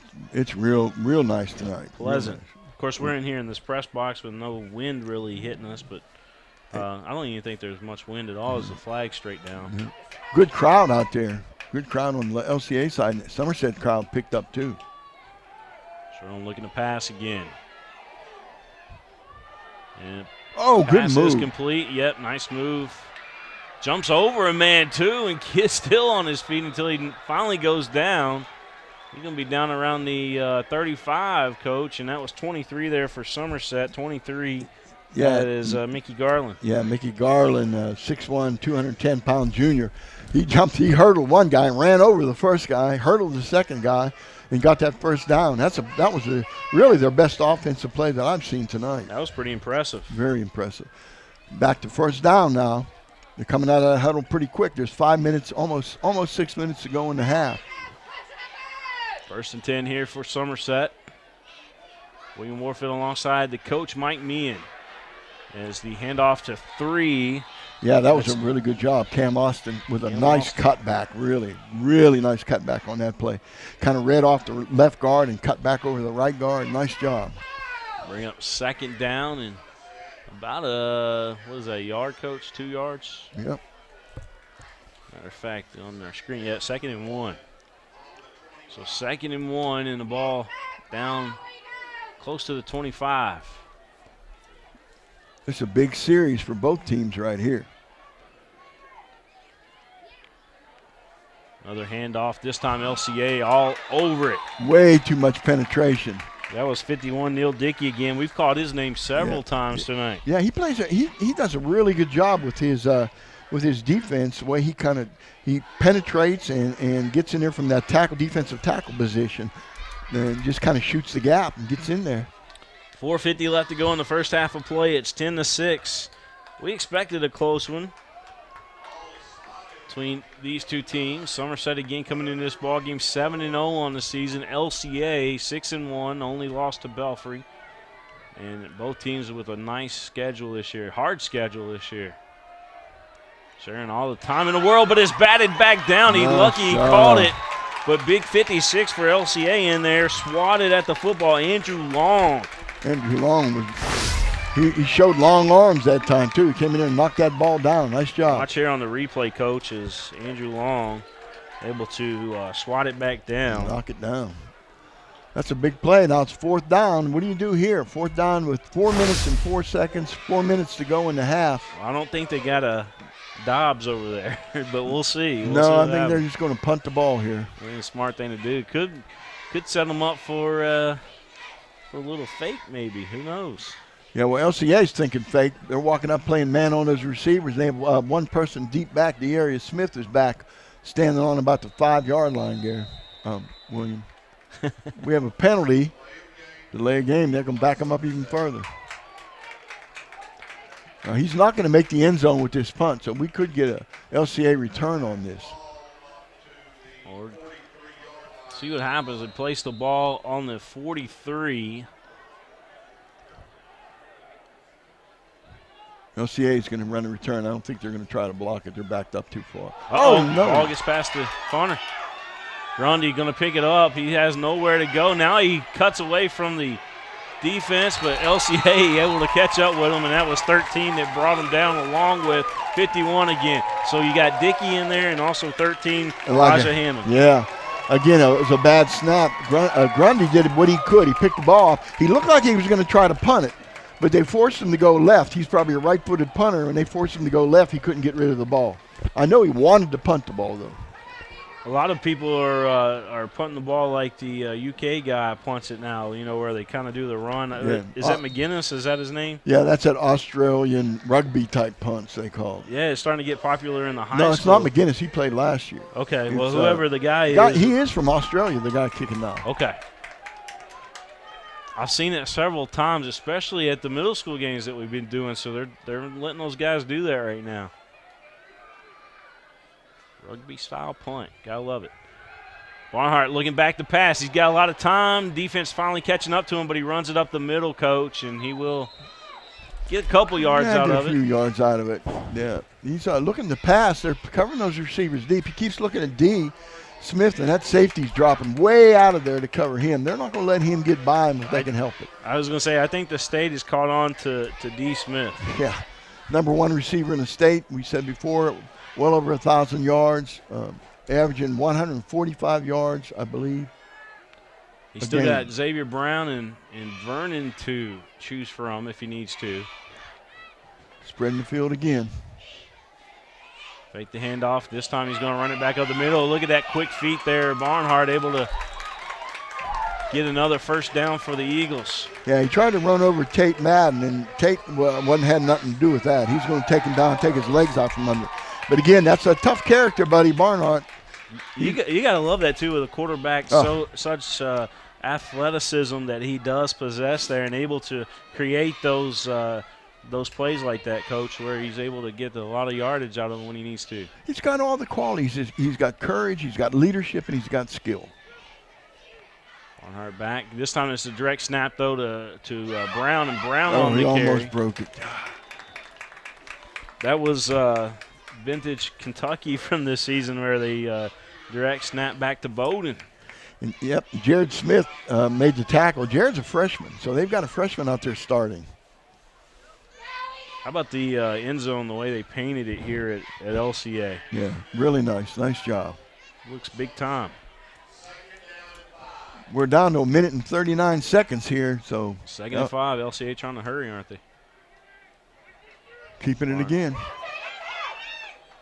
They're just not going to give him that. They probably got a spy on him now. And 44 and 18 both coming up there to make the tackle. 44, Jared Smith, and 18 is Brandon Jones. Both of them coming in. Going quickly now with 1 minute and 16 seconds. You got to hustle. They're trying to get Dobbs as close as they can, although he's certainly golden from where they're at now. Yep. Barnhart going to go to the left side. Almost caught in the back there, but able to get some more positive yardage, and he will get the first down. So that'll stop the clock as the chains move. Right, and I don't think they've called a timeout yet. Don't they have all 3 timeouts? I believe so. Yeah, they're in a good position right here to get another touchdown. They can afford to maybe this on first down throw for the end zone here. Maybe throw a little fade or something. Eagles not in a hurry. 41 comes in. Matty Lebret coming into the ball game here for LCA. He's going to play out there on the right side, Coach. Fake the handoff. Barnhart. He needs to throw the football. He's got a receiver open in the corner of the end zone. Jaden, pull the trigger, buddy. You can do stuff besides run the ball. You're a good passer.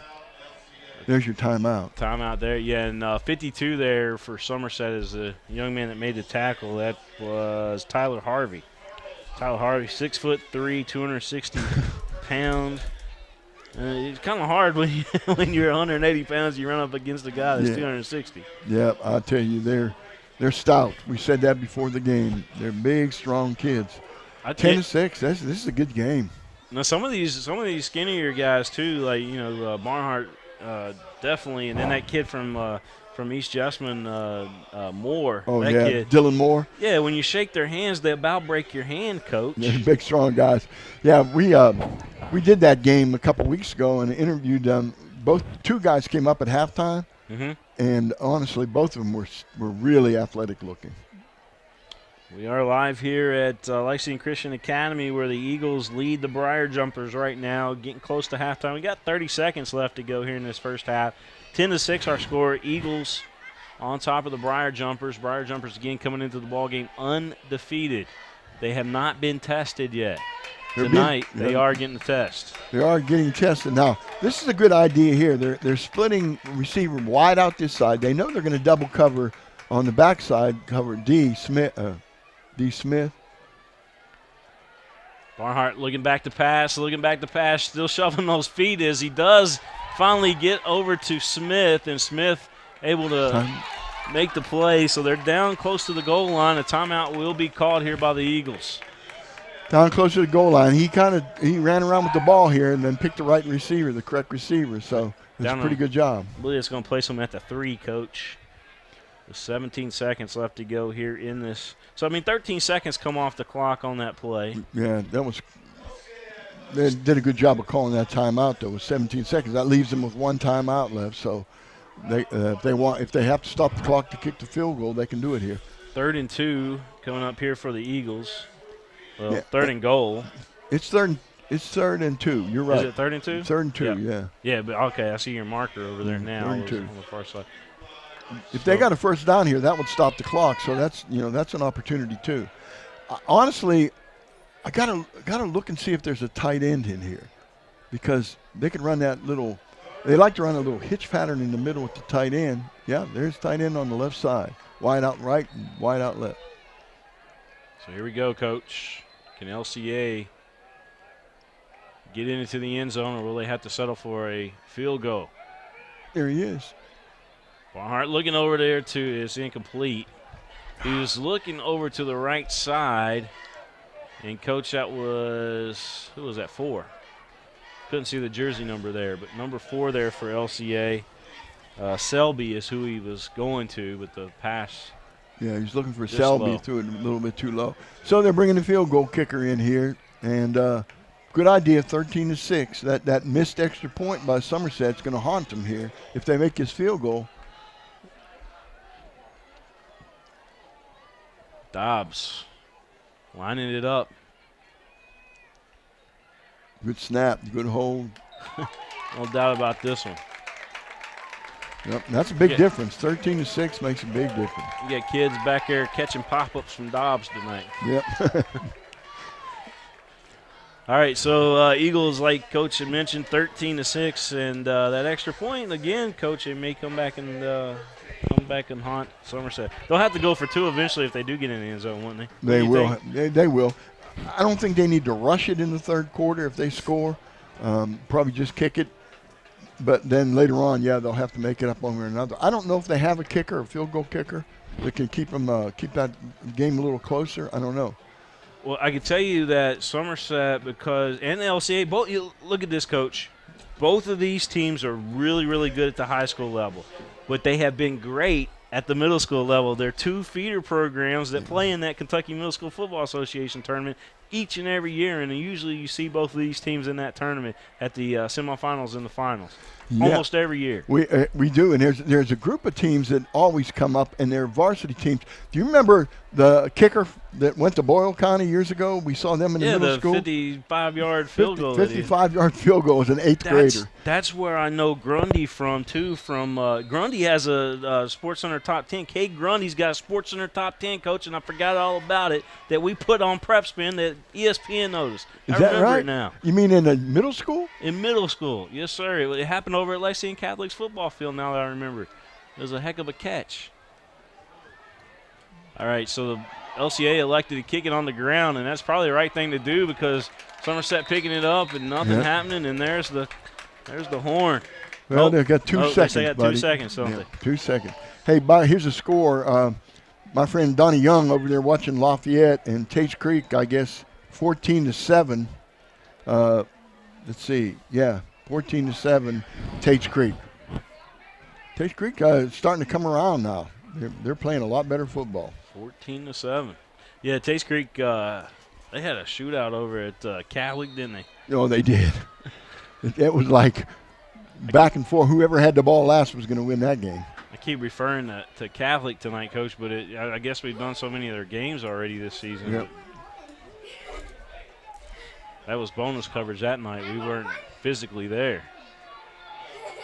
Sharon back to pass. He's going deep, kind of a little Hail Mary, but not much on that throw. No, and probably should have called interference on LCA that time too, but the official said nope.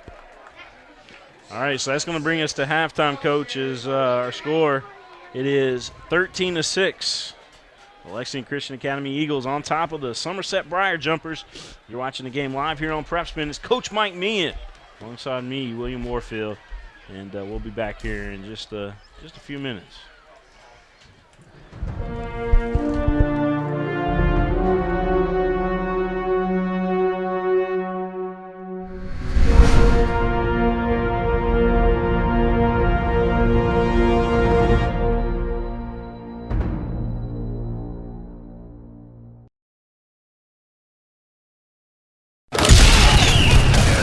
High school sports have evolved.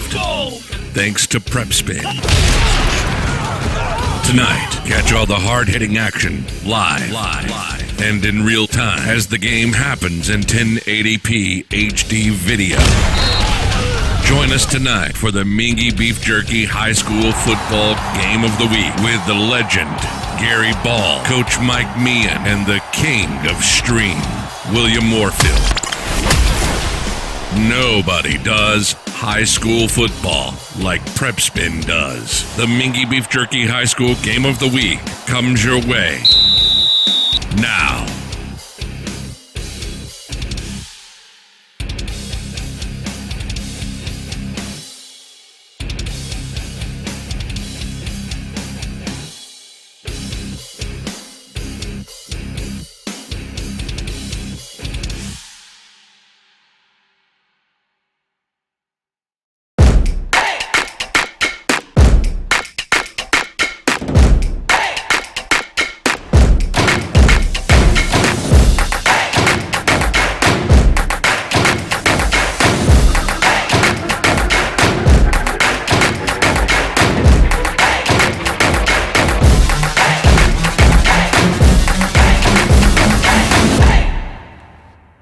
This is where it all started, right here on this farm.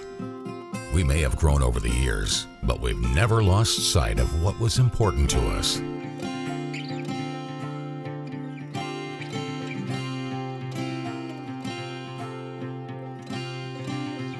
We're continuing that tradition today, and we always will be for generations to come.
Some things never. Now you go. Welcome back, Lexington Christian Academy Field here on the beautiful campus of Lexington Christian Academy. And we are in a huge game and a real battle. 13-6 at halftime, LCA ahead of Somerset High School. Number 1 in the state in 2A versus number 3 in the state in 2A. And we have a game going on. Really good job by both teams. Both teams are playing pretty darn good defense. We've had a couple big plays, but everything's going really well. What we're going to do real quickly is what we always do at halftime, and that is what we call our UFOs. They're unheralded football overachievers. They are identified. They're identified tonight is when they're identified. We're going to start with Somerset. And what we've done is, and started doing this years ago, we contact a coach from each team and ask them to give us the name and some information on somebody in their program, can be anybody, male or female, who contributes a lot but gets very little credit for what they do. And that's our unheralded football overachiever. We'll start with Somerset first. Somerset's UFO is Brandon, or two of them actually, a married couple, Brandon and Carrie Brooks. Brandon played at Somerset and now coaches in the Somerset Youth Football League. Carrie's the granddaughter of Coach William Clark, who the field is named for, their home field is named for. Carrie attended Somerset and was an excellent student and part of the cheerleading team. They have 4 children, and they're purple to gold and gold to the core. They work tirelessly to support the program by fundraising. They have an alumni game and alumni gala that they do every year. They both are involved in the Somerset Youth Football League. Now, I talked to Carrie on the phone. What a nice lady. And she has so much enthusiasm. She got me fired up. But she said that they have an alumni game that they've had every year. And the doggone alumni game, William, is live football. They run tackle football. They bring alumni back, put them in uniforms, I guess, and have live football. And she said they've had a couple injuries over the past, but nothing serious. But I can see some pulled muscles. I said to Carrie, the next day's got to be the worst day, to tell you the truth, because they're going to wake up sore as heck. No doubt. Brandon, by the way, has coached in the youth program for the past 7 years, and Brandon and Carrie and a guy named Bart Williams, they now run the Somerset youth football program. Carrie works at home, so she can do a lot of chores as far as working with the alumni and so on. And he's a good multitasker. I asked her, how does she juggle taking care of 4 kids and doing this alumni stuff? And she said she loves it so much she really doesn't have much of a problem. She's been working with the program since 2013. Brandon has taken over all the responsibilities of the alumni football game and has even played in it. Carrie's in charge of the gala. And by the way, the gala last year raised $13,000 for the Somerset football program. So congratulations to these two, very enthusiastic, very nice people, Carrie and their husband, Brandon Brooks, the UFOs, the Unheralded Football Overachievers for Somerset. Now let's jump to LCA, the Lexington Christian Academy, UFO. Doug Charles, head coach, he jumped back right away with me, and I appreciate that, Doug. You really do get on this really well. He also said, thanks for the opportunity to recognize a UFO at LCA. He announced that April Thompson is their varsity football team mom, is their Unheralded Football Overachiever. April worked with Coach Charles and the team for the last 4 years, serving as a parent, liaison, coordinator, the moving parts of the football program. From coordinating fundraisers, ordering team spirit wear, planning numerous team meals, events, getting volunteers for game chores, coordinating banquets, communicating with parents on a weekly basis, etc., etc. I'm quoting Coach Charles here. April is simply my go-to person to get things done. Not only is she a great planner, but she's generally the first in line to volunteer to serve. Her husband, Russ Thompson, is also beside her every step of the way, doing everything he can to help advance the vaunted championship football program here at LCA.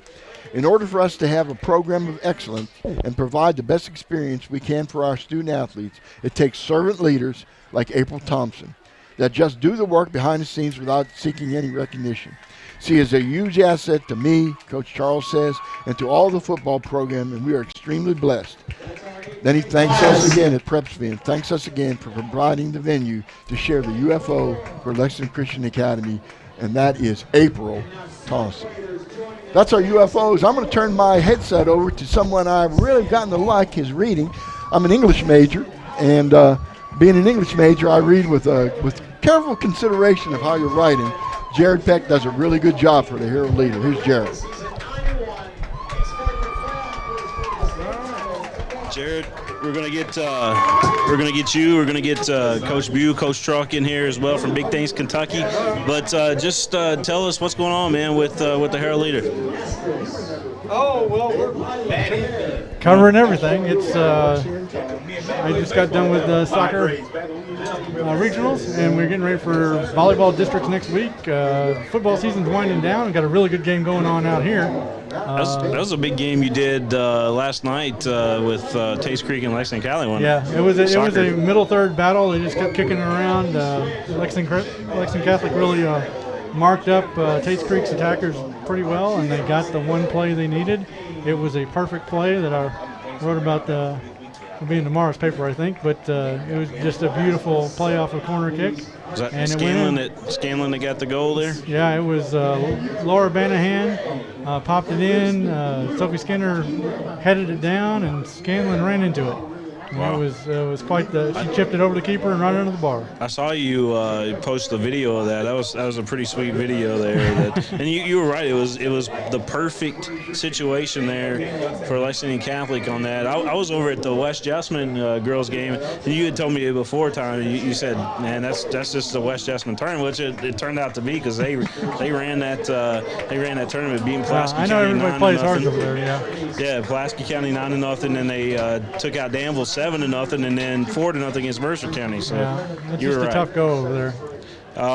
So it looks like the way that the state tournament, we're talking about girls soccer right now, and Henry Clay boys won too, so we need to mention that. But it looks like, real quick, Jared, state soccer, Lexington Catholic will host this week for girls soccer. Yep. Henry Clay will host. Yep. And then you got West Jessamine will host either Highlands or Notre Dame winner, which they play tomorrow to decide that game. Yeah, and Lexington Catholic gets Clark County. Yeah, GRC probably. Yeah, they're going to probably get GRC, but we'll see.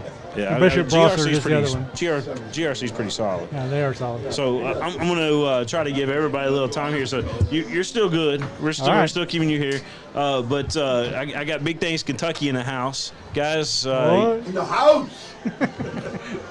You guys are downstairs right now signing autographs, doing selfies with everybody, and I mean, really just out there promoting your show. But you guys do an outstanding job with your show. Talk to me about how it all got started and how it started taking off as well. I know GRC's big fans of you guys, and that kind of was like the point to where you guys really fell in love with it. That show that y'all did about GRC, and then everybody started watching you and tuning in. You guys are fun to watch, by the way. Oh, thanks, man. Man, it just started, we've always coached youth league football and been around high school football and everything, and a lot of the kids that we've known, we've watched them grow up. And it was really just, we always sitting around talking about football and arguing. Everybody was always like, man, you two guys need to do a show. Yeah. And so I just happened to have some time, and I put something together. And like you said, we were just kind of, let's just see what happens. And it stuck. And now it's really a passion, and we really enjoy it, man. We do youth league, some middle school and high school, and we just love it, man. I got to ask, how many different shirts you got on tonight? Well, I don't know, man. I picked Somerset, but I might have to go change into my LCA here. It ain't looking too good right now. Did you expect, Somerset coming into this ball game undefeated, Coach, and did you expect them to struggle against LCA? Because they really haven't been tested this year. Well, I know losing, I believe it's Chris, the running back, and he's actually here tonight. They got him here in a wheelchair. Yeah. That really set them back as far as their offense. Like I talked to Coach Lucas before the game this week, and he was saying, they're really trying to kind of find their way as far as how, he was their workhorse. He kind of got everything going. And you can tell their offense is kind of struggling right now. But we'll see what happens, man. Yeah, they're having a hard time. And Sharon, I believe he's thrown 14 touchdowns on the season, but LCA putting a lot of pressure on them out there. Coach and I was talking about it. And, Jerry, what's your thoughts on this game right now? Well, the question was, could LCA match them physically? Because the thought is that Somerset's more physical than they are. Yeah.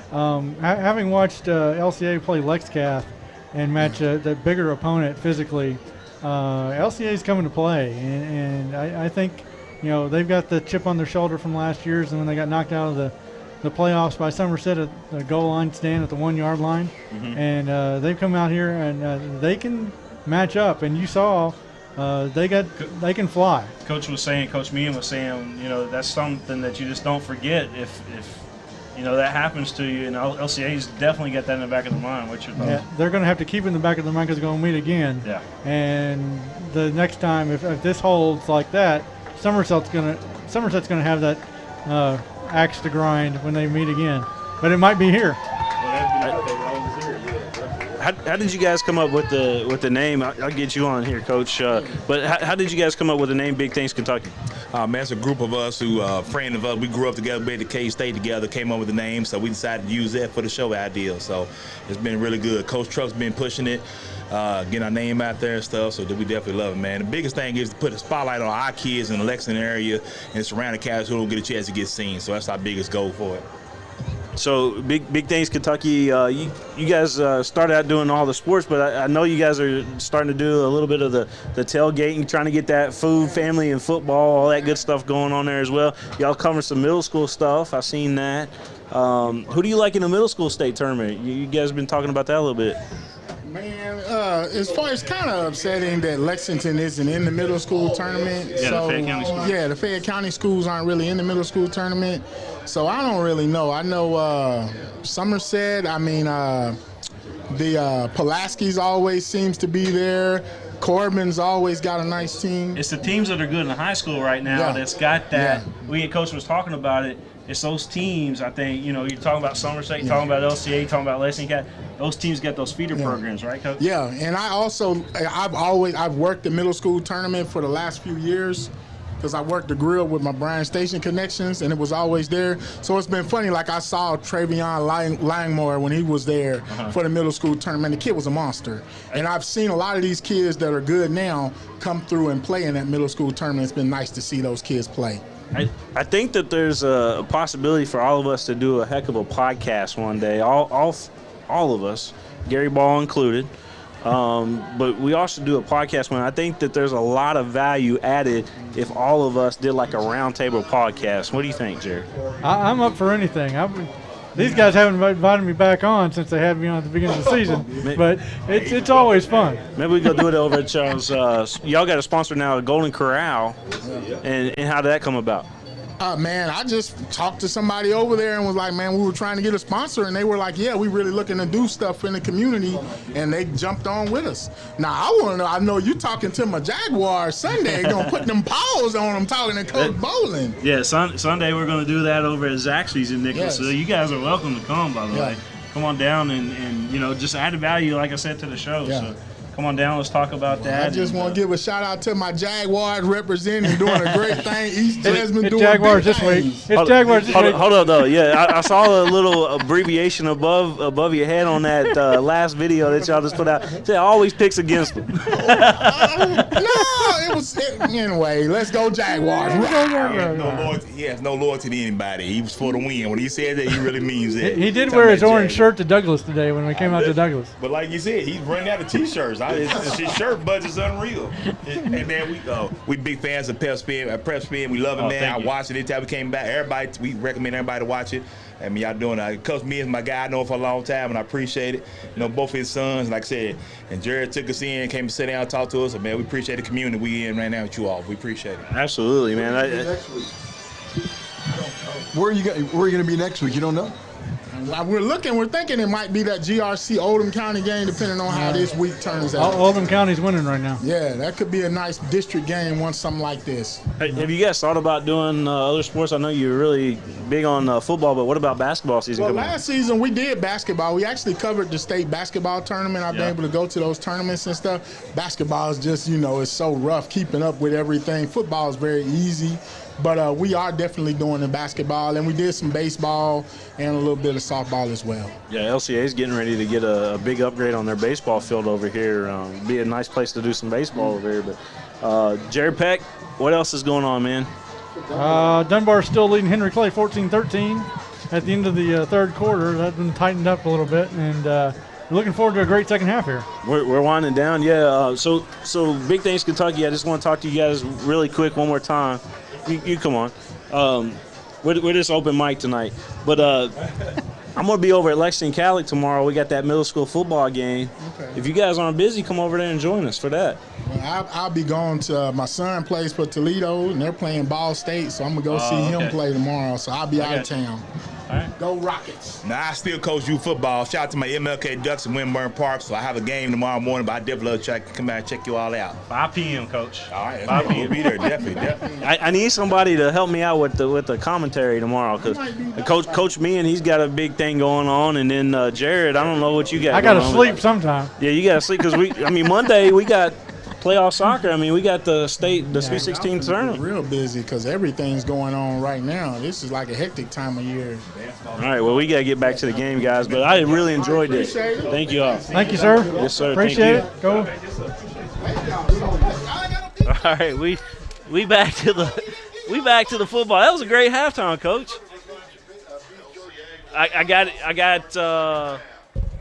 I'll bring you some. I'll make sure you get some. All right. They were looking for the Mingy beef jerky, Coach. Yeah, he was. Before he left, he wanted the Mingy. Oh, thank you. Thanks to whoever brought that up here. The guy that you used to work with, Coach, is that right? Right, here at LCA. Ooh, huge hit coming off of that kickoff right there. Man. That was number 4 there for LCA, Coach. Who was that? That Jeffrey Selby, and he just clean clock, man. Selby, man. How about that? We really enjoy the Big Things Kentucky crew. They're fun to watch. You can get a big kick out of them. They play off each other really well and just do a really good job. I think there's a lot of I think if we did a roundtable podcast, that would be the best thing ever. It would be. 13-6, guys, is our score. That was a great halftime. That was one of my favorite halftimes, I think. That was fun. We had a lot of. We had UFOs. We had Big Things Kentucky. We had Herald Leader Sports up here. Big time. We're here at LCA tonight for this big Class 2A matchup. And it looks like Somerset going to run it straight up the middle again, coaches. They're going to just ground and pound, so to speak, as Cam Austin on the run. Yeah, and pretty good job by LCA. They kind of closed that off pretty well. Looked like Willis Johnson came in a sophomore to make the tackle, I think. 56. Yeah, that's Andrew Long. My fault. Andrew Long coming in making the tackle. Andrew Long, 6'2", 225 pounds. Is that linebacker position? One wide out. They got that little slot back in again, coming in motion, loading his side. And again, LCA, man, how about that's what's big time tonight for the Eagles. I mean, we talk about their offensive power attack all season long, Coach, but tonight it is that defense stepping up. Yes, it is. Somerset, they're kind of missing the boat here because not on third down, but on first and second down, LCA is bringing that edge player in really quick on the outside. If they make that fake and the quarterback keeps it to the outside, honestly, it could be a real big game for them. Trips on that side. They got a single receiver over here. LCA playing that cover 3. Here on third down, 3rd and 8, Coach. And Sharon going to try to keep it, but again, that LCA defense wraps them up. They're doing a great job coming in there. That would look like big number 56, Andrew Long again on the tackle. Also in there, Coach, need to send a shout out to Tyler Morris, number 8. Yeah, the sophomore playing really well tonight.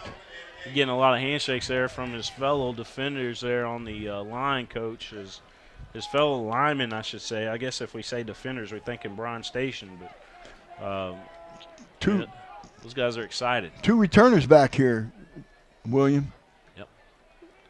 D. Smith, he's going to let it bounce. That's fine. That ball just died, didn't it? Frankie Knight was back there also. Frankie Knight. I love that name. Yeah. Frankie Knight. All right. LCA goes on the offensive side now, 13-6. We are all over the place tonight, Coach. We've got this game is being broadcast live to Facebook on 3 different Facebook pages. On my personal page, on Prep Spins, and on LCA Athletics page. Thanks, everybody, for tuning in no matter where you're at. We're on Roku. We're on Amazon Fire TV. We're on YouTube. We're on NFHS Network. We're out there, Coach. That's good. Everybody's watching and enjoying a big game. Little cover 2, 5-man front. Here's the handoff. Brown going to take it around the right side and just tripped up. He almost broke through. Yeah, he had a nice hole there to go through, and he just tripped up as he attempted to get some acceleration going. That was a different look, too. Defensively, it looks Somerset's set up to stop the run for sure now on that first down. So 2nd and 3 here for the Eagles. Tates Creek Dunbar tied 14-14. Oh, wow. 4th quarter. I would think that going into that ball game, Tates Creek would be definitely the big winner out of that one. Big game. Or is it? Bullet pass picked off. Yes. Number 7. Yep, that's Grundy. Grundy, he's an athlete. I'll tell you, he's everywhere. Watch this. It was a bullet pass by Barnhart. I mean, he just ripped that, Coach. Watch this. Yeah. Yeah, he tried to buzz it by that linebacker's ear and get it to that receiver, but he just They may set up Somerset here. Well, they will set up Somerset with some good I said position. Tates Creek. It's isn't Dunbar playing Henry Clay? I thought Dunbar was playing Henry Clay. No, it's Creek. Yeah. I remember. It's Lafayette. Not my fault. Lafayette, Tates Creek. 14-14, Lafayette, Tates Creek. My fault. Here to the Eagles sideline. That was 4 that was shaken up for the Eagles. Jeffrey Selby. Yeah, he's down on the ground, and he got back up. He looks like he's shaking it off, though. He'd be all right. That's Cameron down there checking them out for Bluegrass Orthopedics. Well, let me tell you something. I'm up close and personal with Bluegrass Orthopedics. You're a patient, right? Yes, I'm a patient. They're treating me for a bad infection in my foot, which ended up with a huge grade 4 sprained ankle, and they've done a great job with honoring me. So I find it interesting the technology that they have over there at their Richmond Road office. The basically the gravity thing. I forget the name of it. But yeah, I've seen that. I haven't been in that bad boy yet. Oh, that might be a catch. Yeah, he said he caught it. He said he caught it. Yes, sir. Can we replay that? Let's see if we can get that back. Yeah, let's do it.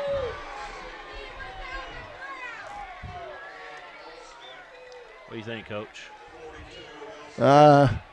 It's hard to tell. His body's covering the ball, and it's not close enough to see if his hands are under it. So. Yeah, I didn't have exactly my best camera work on that. All right.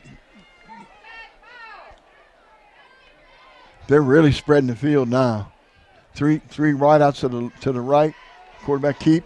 You go right up the middle. Got hit pretty good, but able to get some positive yardage out of it. Yeah, he's following Chase Bruner, big 235-pound fullback, running back. Followed him right up through the hole. Chase sort of ran into somebody and stopped, but good job by the defense. I'm going to give a shout-out to Greg Horn and Matt Leao, who's over here on the other side of the press box to us. And they do an outstanding job for Real Life Radio, and they are the voice of the Eagles. And Greg Horn always been very supportive of us, and especially me, and appreciate all that they do. Little counter action, nice play. Speed burst right up the middle. That was 3 there for that's Cam Austin again for Somerset. That was a little counter trap, and I'm looking forward to seeing them run that more often, because that gets that misdirection. That kind of gets those linebackers on their heels a little bit. Did a pretty good job. That was a good play call right there. That gave them a first down, and they're moving the football. Only 7 points behind here.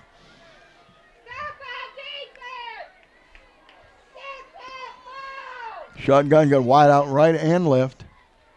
This time he hands it off again, and Somerset came out of this into this half right here, Coach, and that is all they've done is run the football, and that's close down to the goal line. Yeah, they had an opportunity to make a tackle out here, and he kind of lost containment.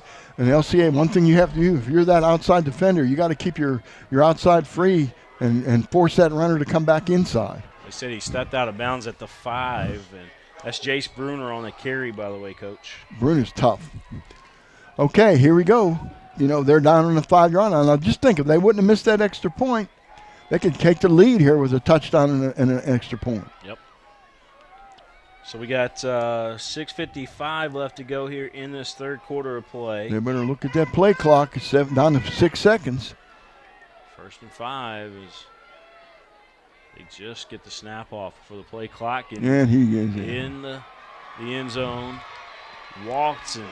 They found a little weakness on that left side. They seem to be pounding the ball off that left tackle and making some good yardage on it. That was Mickey Garland on the touchdown. Yeah, and that, again, got to give credit where credit's due. Ethan Harper, the left guard, Connor Speaks, the left tackle, and then when the center, number 67, Drew Johnson, all 3 of those guys did a good job blocking. 13-12 our score. This could tie it up, and the extra point is good. So we're all tied here, Coach. 13-all. 13-13 with 6:51 to go in the third. We have got a ball game. 13-all here at Lexington Christian Academy. We're here at the Eagles Nest. And William Warford alongside Coach Mike Meehan. Mingy Beef Jerky, the official game day snack. All prep spin. Mingy Beef Jerky. We'll be right back, folks. Some things never change.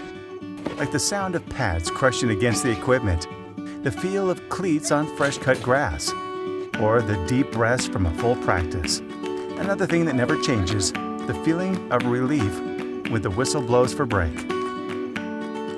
And the savory snack to go along with it. This is a moment to remember. This is a Mingy moment.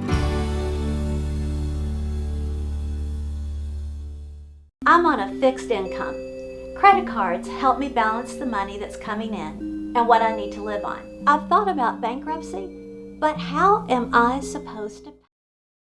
Atkinson Sims and Kermode PLLC. If you think about bankruptcy, give them a call. My good friend John Sims, he will take care of you. Atkinson Sims and Kermode. LCA trying to get back up on the board here as Somerset just tied everything up, and big tackle there by number 12 for Somerset, Tate Madden in the ballgame. 5'10", coach, 162 pounds. Normally plays on offense wide receiver, but playing defensive back there. He is a senior. Yep, another senior. Okay, now this is good field position. Kicking the ball short like that is not helping Somerset at all. Whether they don't have a kicker or they just want to kick it short, not have a return, I don't know. But LCA likes this position they're in now on the 36-yard line here. I'd mentioned all the stuff about soccer earlier. Well, here's something I can connect LCA, Lexington Catholic, and West Jasmine all together on after this play, Coach. Good play by Somerset. That was number 1 in there on the initial tackle. That was Jace Bruner. Jace Bruner again. We've used his name quite a few times. Also 23, Coach. Want to give him a mention. Yeah, 23. Mickey Garland. Yeah, Mickey Garland, another junior on the team. So I mentioned that I could connect all 3 of those schools together. This is how, Coach. Aaron Gilliland and Chelsea Smith at the time, both big-time soccer players for each school. I'm talking about for Lexington Catholic, for West Jasmine. They both married, get this, they both ended up marrying a Evan Wright. Oh, no way. So they both ended up marrying a Mr. Wright. Oh. And it just so happens to be that Chelsea Smith's Evan Wright is the assistant football coach here at Lexington Christian Academy. That's how I tied them all 3 together. Well, you tied them together. And they married Mr. Wright. That was pretty cool. And they were good soccer players, too. Oh, they were the best. Xavier Brown made that on the carry that time. So LCA, pretty good gain. Third and about a long 5 here. Erin Gilliam is still playing for the Chicago Red Stars. She played for the University of Kentucky, too, by the way. She's a certified Hall of Famer, no doubt. And Chelsea Smith definitely deserves recognition as well. She was a big-time star for Lexington Catholic. Oh, good penetration that time.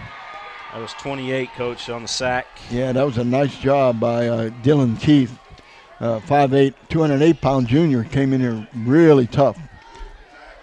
Yeah, Dylan Keith's a defensive end, and he's coming in there pretty quick again to make those tackles. If they can figure out maybe screen that side. Now, again, you have to come back to third down, second down to do that, but it'd be a good opportunity. They did a good job on a screen early in the game, and they haven't come back to it yet. Come back to screen. Run some screens against this aggressive team. Jared Peck of the Herald Leader will have the game recap tonight. Make sure to check that out. Also tune into the scoreboard show as well on, is that 6:30 a.m., Coach? Yes. Yeah, the scoreboard shows 6:30 a.m. at 10 to midnight. Was it Donnie Atkins and, help me out, Coach, do you know? I can't think of the name off the top of my head. Yeah, I can't either. We know Donnie Atkins. Well, yeah. Oh God, we got to get it because this guy's a legend. I mean, he's been doing this for years. He is. I just can't think of the name right now. We'll come back to that. Yep. I apologize. But they always have special guests from the KHSAA on the show, and then they talk about some soccer here and there and volleyball. And just a good show to listen to.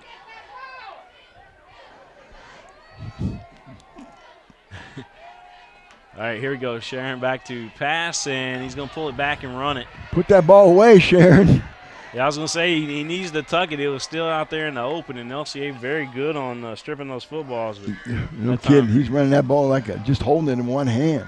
Nice game. He's going to move the chains. Pretty good job. Went to throw the football. We got a player down over here now, again, on the 25-yard line, a player for Somerset. So officials timeout here, and again, give us an opportunity to thank Bluegrass Orthopedics. They're first on the field out there, trying to help out the young man for Somerset that's down.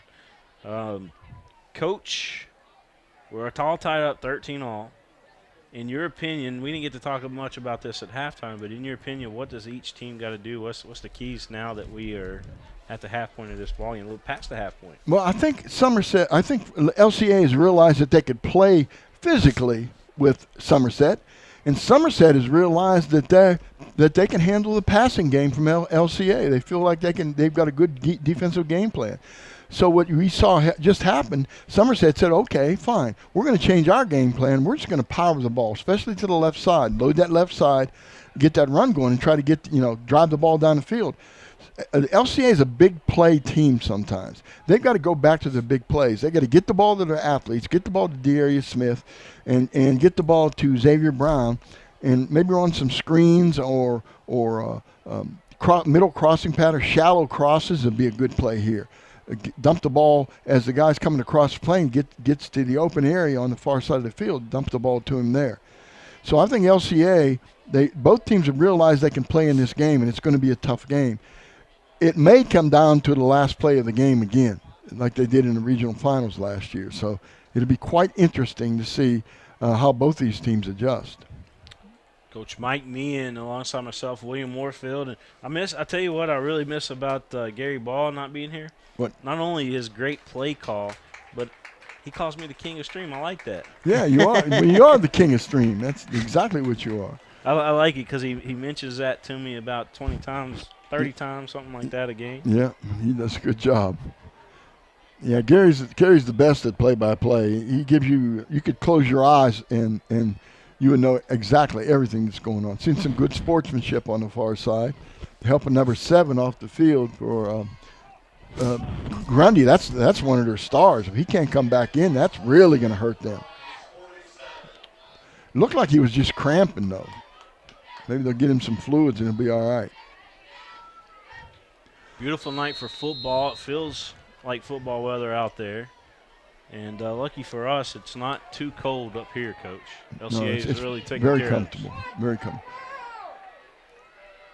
Of course, it's not too bad out there on the field either, I don't think. There's a handoff right up the middle and straight up the gut. That's number 1 again, Coach, Chase Bruner. We've called his name several times here in the second half. Yeah, Chase Bruner, we looked at him ahead of time. He's so big and a strong kid. He's a senior, so he's got that leadership too. But he can run over you and run around you too. Really impressive with him. But again, the offensive line's picked up. I think that's the biggest difference I've seen. Is that time the 2 offensive linemen on the right side did a really good job, and that's Jacob Thayer and Chase Kamala. Nice job by those 2. All right, so Somerset here on the first down. They will keep it, and Sharon up to the 20. Yeah, that was a really good play too. If it wasn't for Darius Smith, D. Smith made the tackle on that play. He's in there playing in the secondary now to kind of bolster up the secondary with his speed. Again, that was a counter OT. They pulled both the guard and the tackle from the backside, but it was a sucker counter. I'd call it a sucker counter because they pulled like they were going right, but the quarterback ran left. The momentum certainly feels like it has shifted here at Lexington Christian Academy in favor of Somerset. Sharon back, and he had a receiver over there, but right off the fingertips. Yeah, right off the fingertips, he missed the ball. It was 12 over there for the Briar Jumpers. Yeah, and he knows it too. He's shaking his head saying, I should have got that Tate Madden, another senior on that play. So we have a 2nd down and 10. I don't know what kind of a field goal kicker they have. They're probably in a 4-down zone here anyway to get the first down. They get the first down on about the 10-yard line, 11-yard line. So we'll see. LCA's got to buckle up a little bit now on defense. They've got to really do a good job watching that quarterback. He seems to be hurting them more than anything, him and Bruner. Well, the good thing for the kickers tonight is you have no wind at all. Maybe you like it to your back, but nice tackle there by the Eagles. What was that, 16? Yeah. Yes, 16 for LCA. And nice job. That was Mason Moore. Mason Moore came in here, made a good tackle. We haven't called Mason's name yet tonight, have we? No, but he played that perfectly. This is a big down here. It's 3rd and long, 3rd and 11. We have not seen Somerset have much success on these long 3rd downs tonight. LCA's got to really set it in there and make sure they cover the pass. Watch for screen. Watch for that quarterback keeping the ball. Sharon is very dangerous with the football. Sharon back, going to his right, looking, now throws. Man got open over there, but it's taken away by the Eagles, is it? No, it's out of bounds. We need to look at that one again. Yeah, we got to take another look at that one, Coach. Watch this. Sharon was taking his time. Pump, double pump. And then it's kind of. Yeah, he's out of bounds. Yeah, man. He did strip it, but you're right. He's out of bounds. Yeah, his right foot. Officials right on top of him. His left foot was out of bounds on that. Oh, that was so close. Though. It stripped the ball right from him. So that makes it a big situation. Now it's 4th down, right? Yeah, fourth and 12. Yeah, 4th and 12. Somerset going for it. Oh, they've got to, yeah. Line 2 on each side, too, didn't they, coaches? Sharon goes down. It was contact. 56 got the hit. It looked like one of those clotheslines, honestly. Yeah, he did. Andrew Long. Big Andrew Long with the long arms reached in there and got a hold of him and brought him down. He brought him down with a I guess it's called a lariat, isn't it, Coach? Yeah, I guess you could call it that. That's a big play, though, because now LCA gets the football. There's 2 minutes to go in the third quarter. They've got the ball here, and they can move the ball down the field. Somerset's been playing good defense so far in the second half. You got to watch me. I'll refer to some of those wrestling moves, Coach. Wrestling? Those wrestling moves. I used to watch that stuff. I still do. I love it. I love it.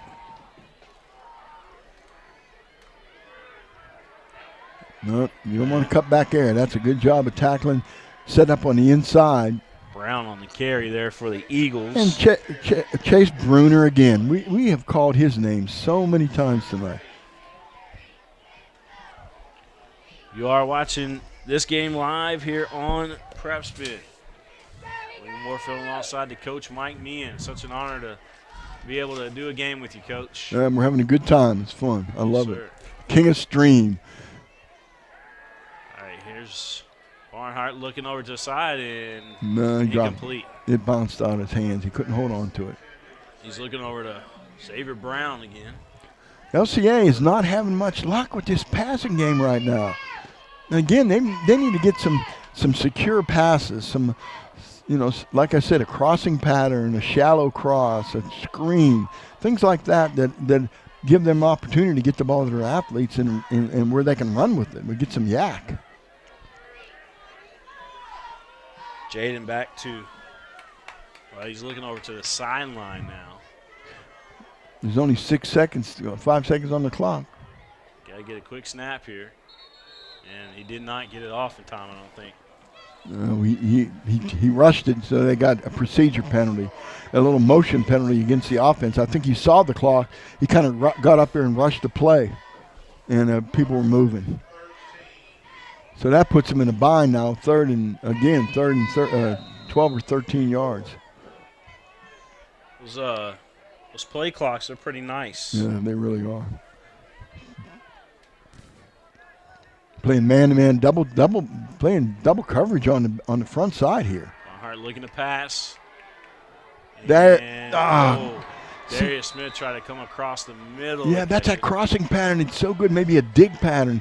But again, that ball was thrown behind him, William, and he just couldn't get it. Number 1 on the coverage there for Somerset. Bruner again.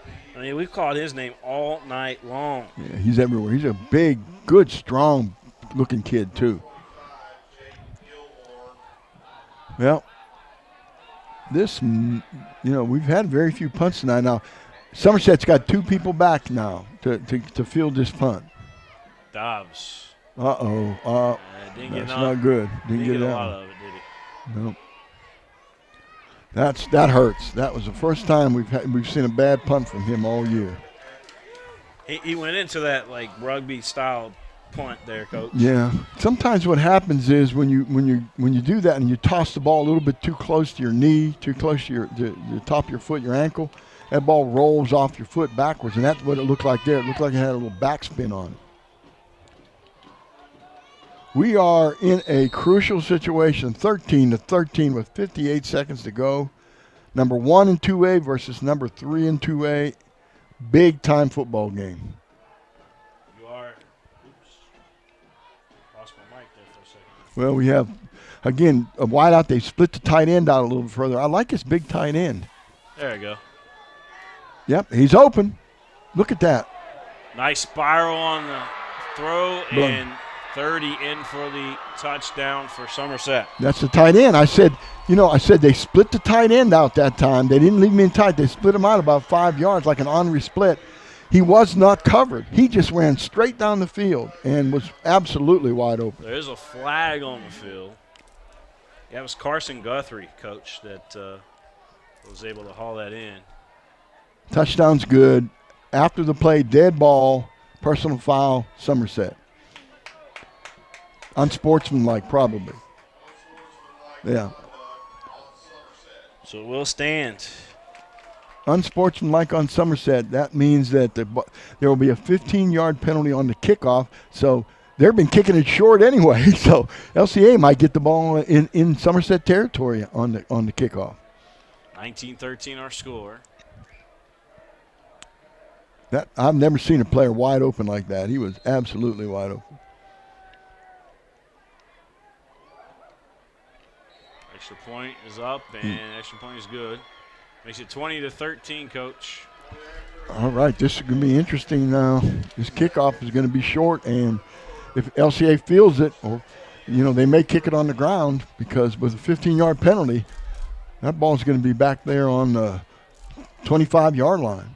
This whole second half has been all Somerset. Coach, and just looking like a totally different team out there. They are. They're going to kick that ball. Yeah. They're going to have to kick it from the 45-yard line, right?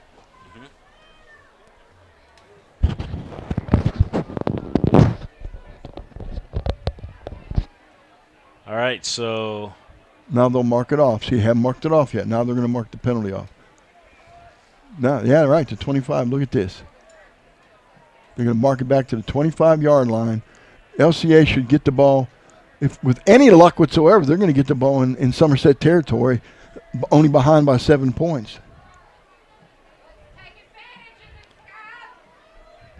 LCA fans over here telling them to take advantage of it, Coach. Yeah, they need to.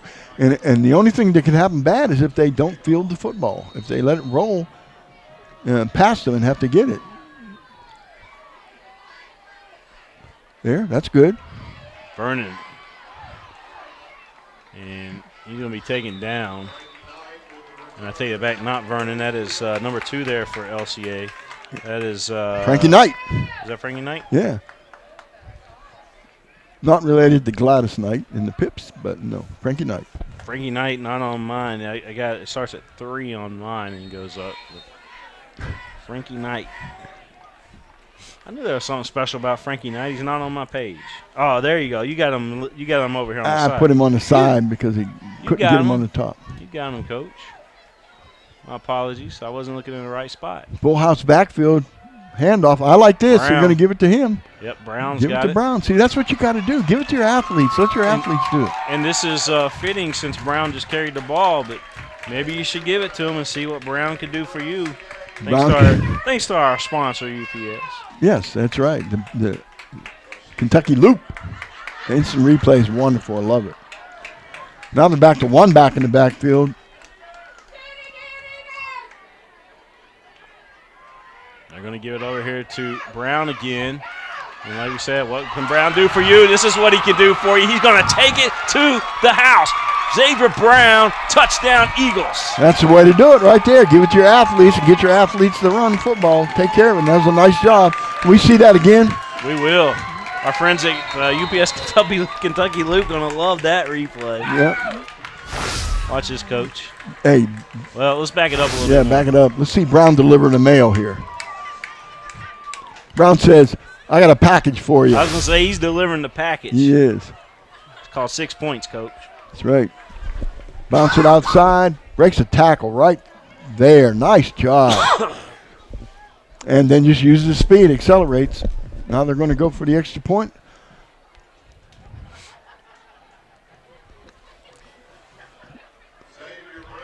Xavier Brown gets LCA within the point. How many yards did they credit him for on that, Coach? Well,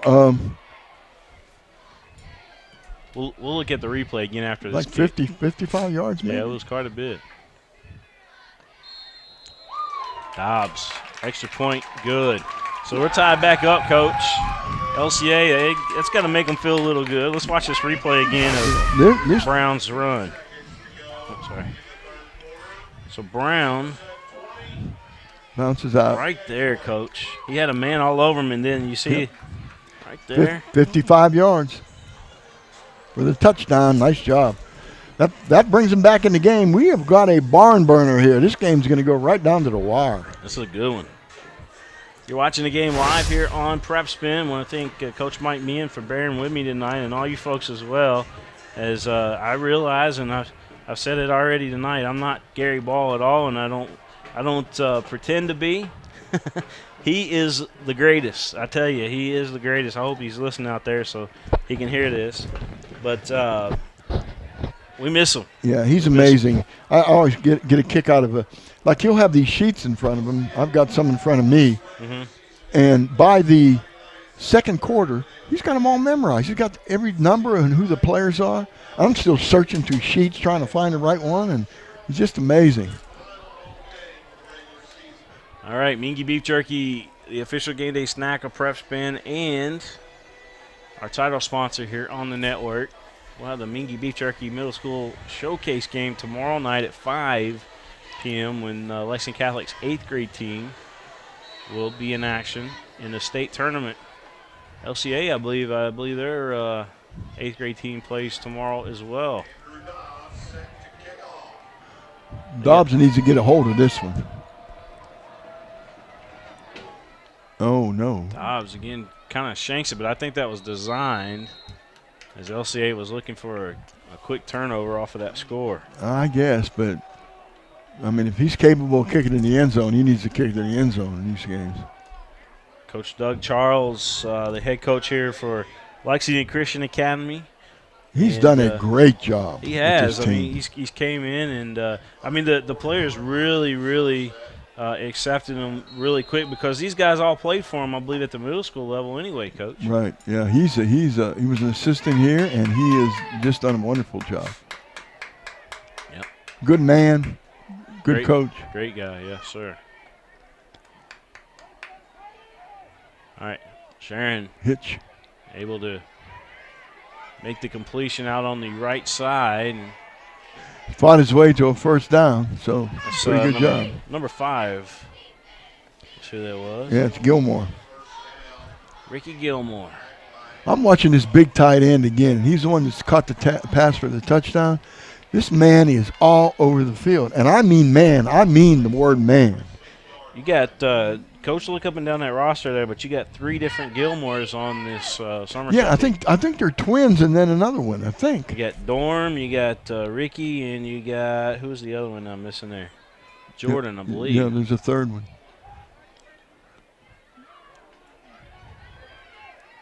Just plowing ahead, getting that yardage. They're getting 4 or 5 yards a carry. Jaden Gilmore's who it was. So, yeah, one. End of the quarter. Senior. Sorry, I'm looking at these Gilmores here. But, 2 of them are in the same class. Yeah, 2 seniors and 1 freshman. So there might be twins and another brother. Could be. We are now in the 4th and final quarter. Well, we at least think it. We may have an overtime with the way these two are playing right now. I know. All right, so we're going to step out for just a second. We'll be right back here from Lexington Christian Academy. You're watching on all those platforms. You know where you're watching at. And give us your feedback, folks, at PrepSpin on Twitter.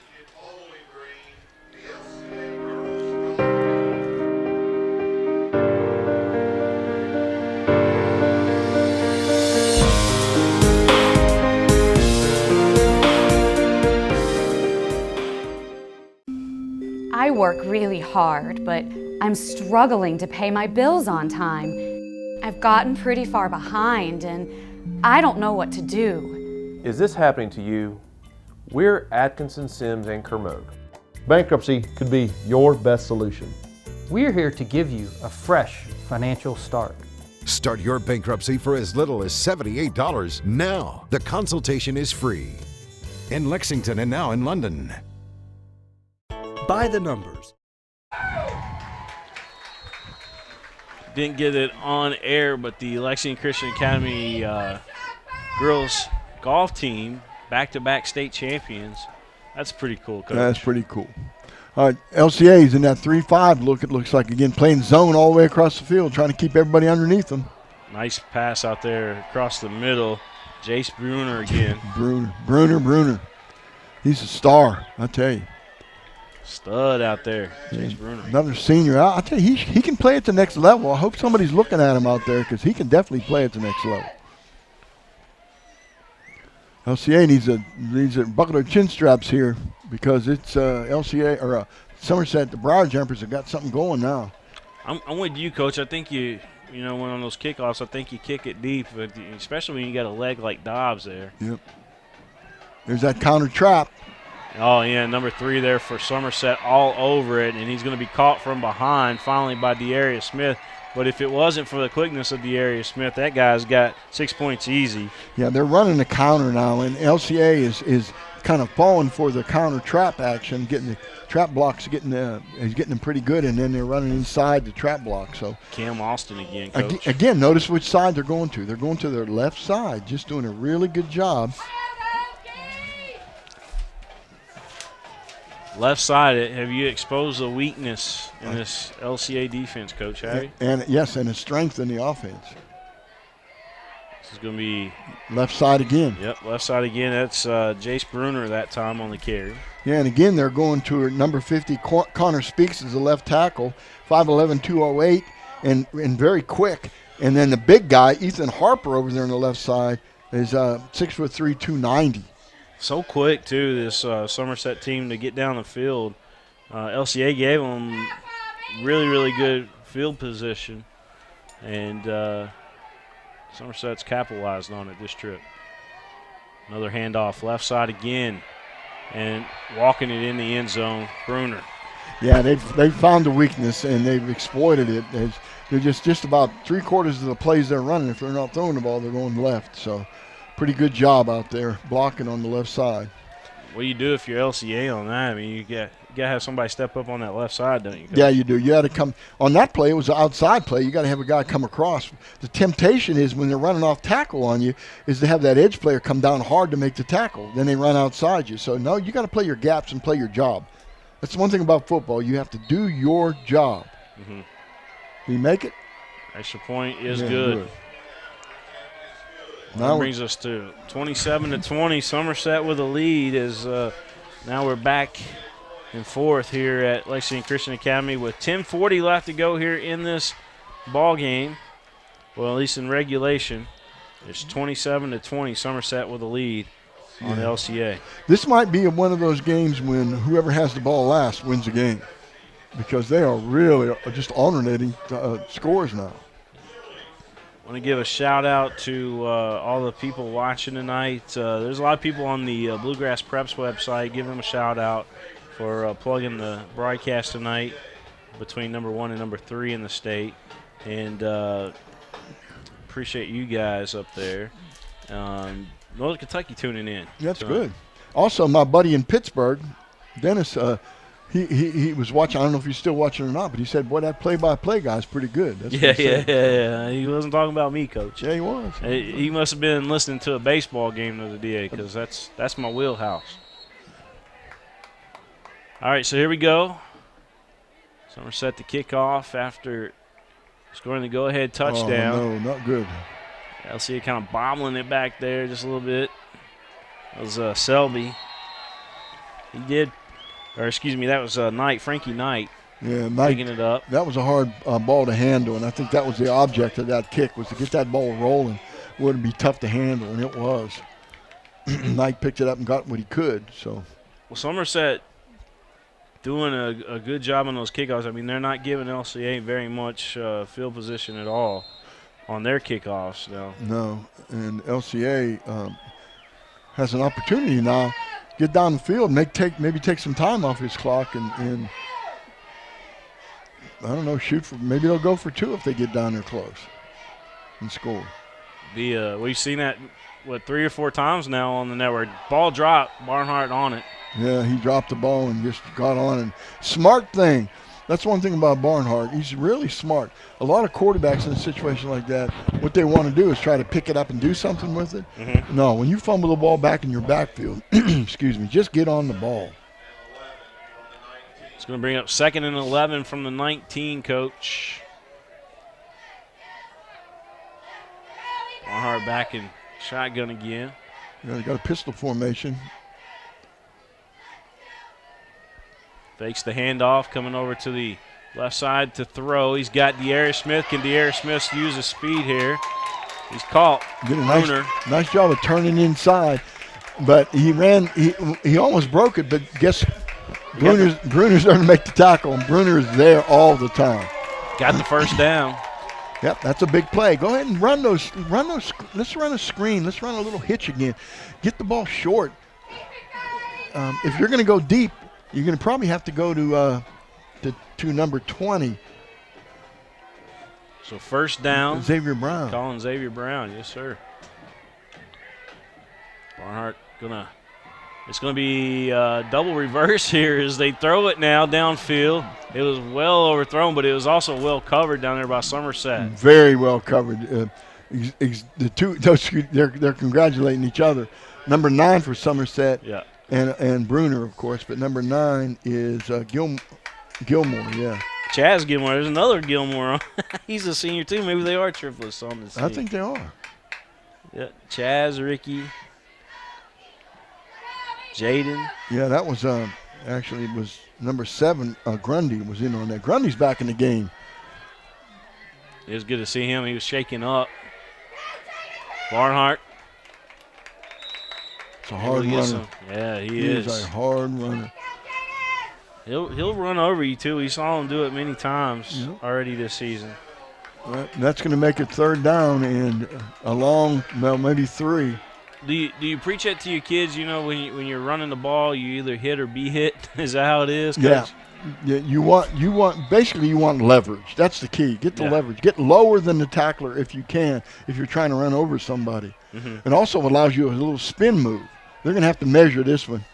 What do your eyes see there, King of Stream? Let's look at the spot here, Coach. But looks like it's going to be.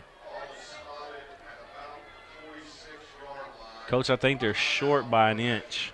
All right, let's see what you call. See if you got it. That's just my guesstimate, but it looks like they're going to be short by an inch. We'll see. I'll tell you what, I'll get you a close-up of it, though. Yeah, do it. I want to look on Get the official one. Scoot over just a little bit. Well, he's not going to move. He likes where he is. Yep. More than an inch, or about a 2 foot. 2 feet, yeah. So what do? You got to punt it here. Maybe this is the time for the fake. I mean, they've been giving up that field anyway, right? Yeah, they're going for it. I wouldn't want to give Somerset the ball here in this field position. Gutsy call coming from the sideline. Xavier Brown did get it. Yeah, he got it. Forward progression did get it. He got it, for sure. It's a good job. Good job. Somerset's pointing the other way, but let me tell you something. He got it. Yeah, he got it. All right, that was a big play and a lot of guts. Doug Charles going for it there. Really good job. I'm impressed. Nice job. He was in the ropes, Coach. He had a sting, float like a butterfly, sting like a bee, right? Yeah, he did. Shotgun, got a pistol formation. Got 2 slots out here. Look at these 2 tight slots. That's normally a running formation for them.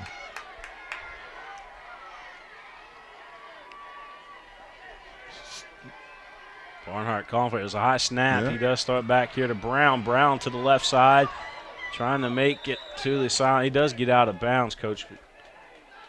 He didn't have any kind of cut. No, coming around. No, he tried. He just had to get. He tried to get to the sideline and cut upfield, but they another good job out of defense as far as stopping that play. But a good gain on the play too. So that formation is they like to run toward that double slot, and they did that time too. Kind of ran it like classic Dion there for a second. Full house backfield. saw shades of Dion on that run.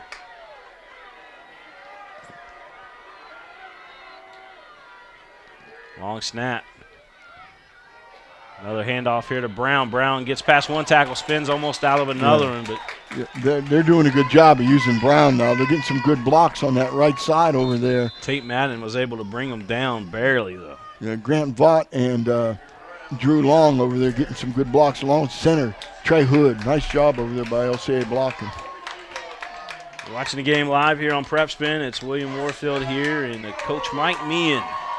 Coach Mike Meehan, legendary coach here in the state of Kentucky, and one heck of a commentator as well here on the network. Well, I enjoy it, and I coached for a lot of years, 35 years in Fayette County, and a lot of it is an assistant. Loved being an assistant coach, enjoyed it. It's going to be a run to the left. Barnhart didn't look to pass at all. He just wanted to run it. No, he just wanted to run the football. And is that called the Wildcat coach? Is that what they were lined up last? Not if it's the quarterback. No. Wildcat is when somebody other than the Wildcat's quarterback. the running back, like Bowden, for example. Bowden is everything. Bowden made the daggone quarterback of the year or of the week in the nation, and he's not even a quarterback. Yeah, that's crazy, right? Yeah. One-on-one on the outside, if they could get those receivers free, they're playing that double safety.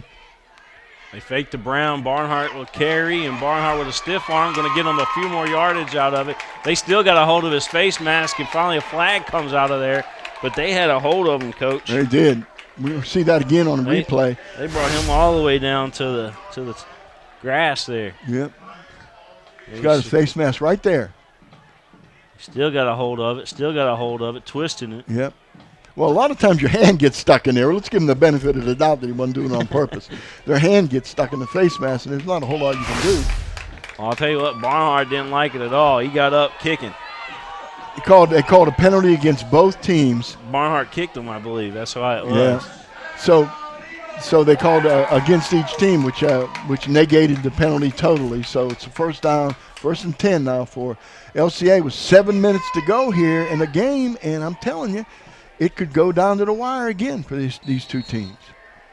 Coach, did you see the big news that they're bringing a Dave & Buster's here to Lexington? I saw that. I've never been to a Dave & Buster's. Well, my kids have been a couple times with me down into the, the tourist area down there in Tennessee. Help me out with the Gatlinburg. He's open. Oh, I thought he was going to come back up with it. Did Grundy get a hand on that? I don't know if it was Grundy. I think it was the other guy that was down there. Let's see if we can catch a tail end. I think it was Grundy, number 7, right? Well, it looked like this guy. This guy right here. 5? Okay. Is that 5? I believe it was 5, Coach. Nope, you're right, Grundy. Yeah. Big man, Grundy. Big man. Shouldn't doubt you, Coach. I think he got his hand on the ball. LCA, you got a full house again. This is an interesting formation they're running now. Brown running to the right side. He found another little hole in there. Well, he's quick. He almost reminds me of watching Emmitt Smith, going around. Of course, he doesn't have the line that Emmitt Smith did, but he's got that quick turn. Yeah, now they found a weakness on the right side, whereas Somerset's been finding a weakness on the left side. So we got a timeout here. We got 2 players for Somerset that were down. They're being escorted off the field. And who's your favorite NFL team, Coach? Oh, Pittsburgh, no question. Grew up in that area. Grew up 20 miles east of Pittsburgh. Okay. I've always been a Cowboys fan. Of course, I grew up, in Cowboys era there where they, winning the championships and that. I think the first Super Bowl I saw on TV was the Giants when they won it. Mm-hmm. I wasn't really into the football thing, I guess, growing up. But well, we followed the Steelers when I was a kid and the Pittsburgh Pirates, and it was funny. We went up to Pittsburgh when the hockey team won the national championship, and so did the Steelers. Mm-hmm. And the sign up there, I'll tell you in a second. Barnhart looking to throw. He's got his man, D. Smith. D. Smith, he can't stop. He ran all the way down the track. There was a sign up in Pittsburgh that said, City of Champions, the Pittsburgh Steelers, the Pittsburgh Penguins, and we got a baseball team too. It's been a while for the baseball team. Right? It's been a long while. When was the last time they won? In the 70s sometime? Willie Stargell on that crew, maybe. I don't know. Roberto Clemente and those guys? No, that was back in the 60s. Oh, okay. All right. Here we go. They're in that tough Central Division. Again. Barnhart ready. He's going to keep it. I don't know. Barnhart. And they try to strip the football. But the whistle blew. Yeah, they're going to say He did strip it, but the whistle blew. They stopped his forward momentum, and they blew the whistle. It was a close call there. Yeah, but you heard the whistle. Yep, That's you what did did hear it. Okay. You must be hitting the wrong button. Yeah, because we're not going back all the way. We're just. All right, we're running a play here. All right. Pistol formation. Going to hand off to Brown. Brown going to be hit. Yeah, he just can't get by that last person. It's always that number one, Jace Bruner. He's right yeah, there he's every there time. Everywhere, and he's a big guy, and he just puts the puts the halt to the run. Brown's getting hit pretty hard tonight. He's going to feel it in the morning. Brown's getting hit hard, and he's running hard. But he saw Bruner, and he kind of folded up on that. He did the wrestling move there. He knew what was coming. Barnhart looking over to the left side, going to pass this time. In the corner, and it's caught. Touchdown, Eagles. Nice throw with that left hand. Beautiful throw out there in the corner. Good route. Burning. Yeah, we need to see that again. I'd like to see what that route was. See if we can get it back far enough this time. All right. I think it's where I'm multitasking so much, Coach. It's tough. We're both going to be worn out. So here you see. Yeah, they faked it to the left and hit him right in the corner. Look at that route, just right down the little corner pattern. Able to look down and see where his feet was, too. That was pretty cool. Yep, nice job. A big extra point here now. Yeah, you got to. 5 minutes to go in the game in regulation. Back to the live here. Dobbs, extra point. Good. You know, William, I would love to see Dobbs kick his ball in the end zone this time. I think you have to. And force Somerset to travel the length of the field. Don't give them possession of the ball on the 30 or 40-yard line. Yeah, I think you have to, Coach. I thought you had to last time, but yep. You know, I don't want to second guess Coach Charles, but definitely, giving them half of the football field. Maybe you could have stopped them on that other half if you would have.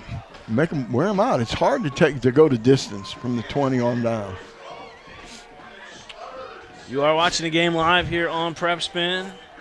William Warfield alongside the coach Mike Meehan, and we're missing our good friend Gary Ball tonight, who tied the knot. Congratulations to Gary Ball. Yep, tied the knot with one of my favorite people. Actually, both of them, my favorite people. Gary and Bridget Vries. Yep. Bridget was a commissioner in Fayette County sports, and she also is a big deal with the ballet in Lexington, and she's on every committee you can possibly imagine. That's what gets me. I don't see how she does it. She's definitely a lady of many talents. Oh, amazing. Okay, let's see what he does here. Kick that ball. We don't have no wind. There's no breeze whatsoever, so he's going to have to boom it. You got two people deep.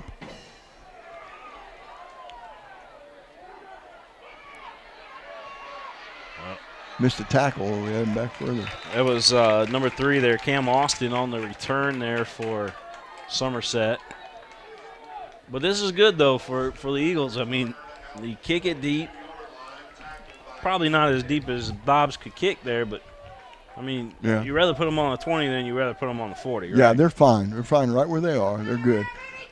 And honestly, what we need here is LCA needs a turnover. Mm-hmm. And I think the goal for Somerset is to drive the ball, take all 5 minutes up and score, and just win the game, put it away. But LCA is going to be searching for a turnover here. Well, they're going to come out passing. They're looking for the haymaker, and they got it down to Grundy. Grundy with the nice catch. He spins, gets past the tackle, trying to climb over another guy. He's going to go to the house, Coach. What a play by Grundy. Unbelievable by Grundy. Great play. Actually, a tremendous throw by Sharon. Great throw. Nice catch over his shoulder.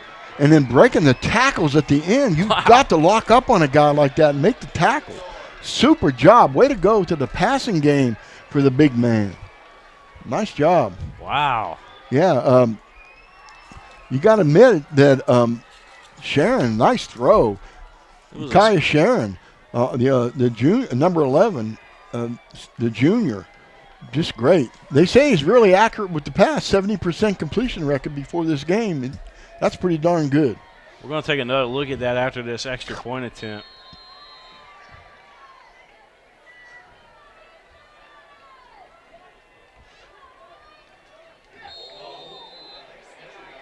And the extra point is good. Right over the hand of the rusher. Whoever that rusher came in there, that ball must have gone right through his hands. Sounded like it was tapped. Yeah, it did. All right, let's look at this play. This might be Sports Center top 10, Coach. It is definitely one of the top 10 plays we've seen.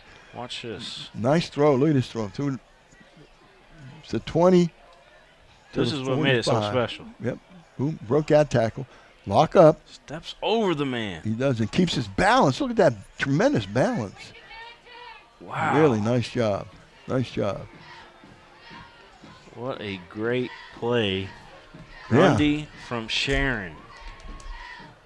Threw the ball about 45 yards in the air, too. Nice throw. Okay, here we go again. Catch-up time. Plenty of time. You have all three timeouts, and you're only behind by a touchdown. 4 minutes and 45 seconds. One touchdown behind. See if LCA can answer here. The Eagles need to fly. I said they were looking for a turnover, and instead they got a touchdown. All right, so here we go. De'Arius Smith.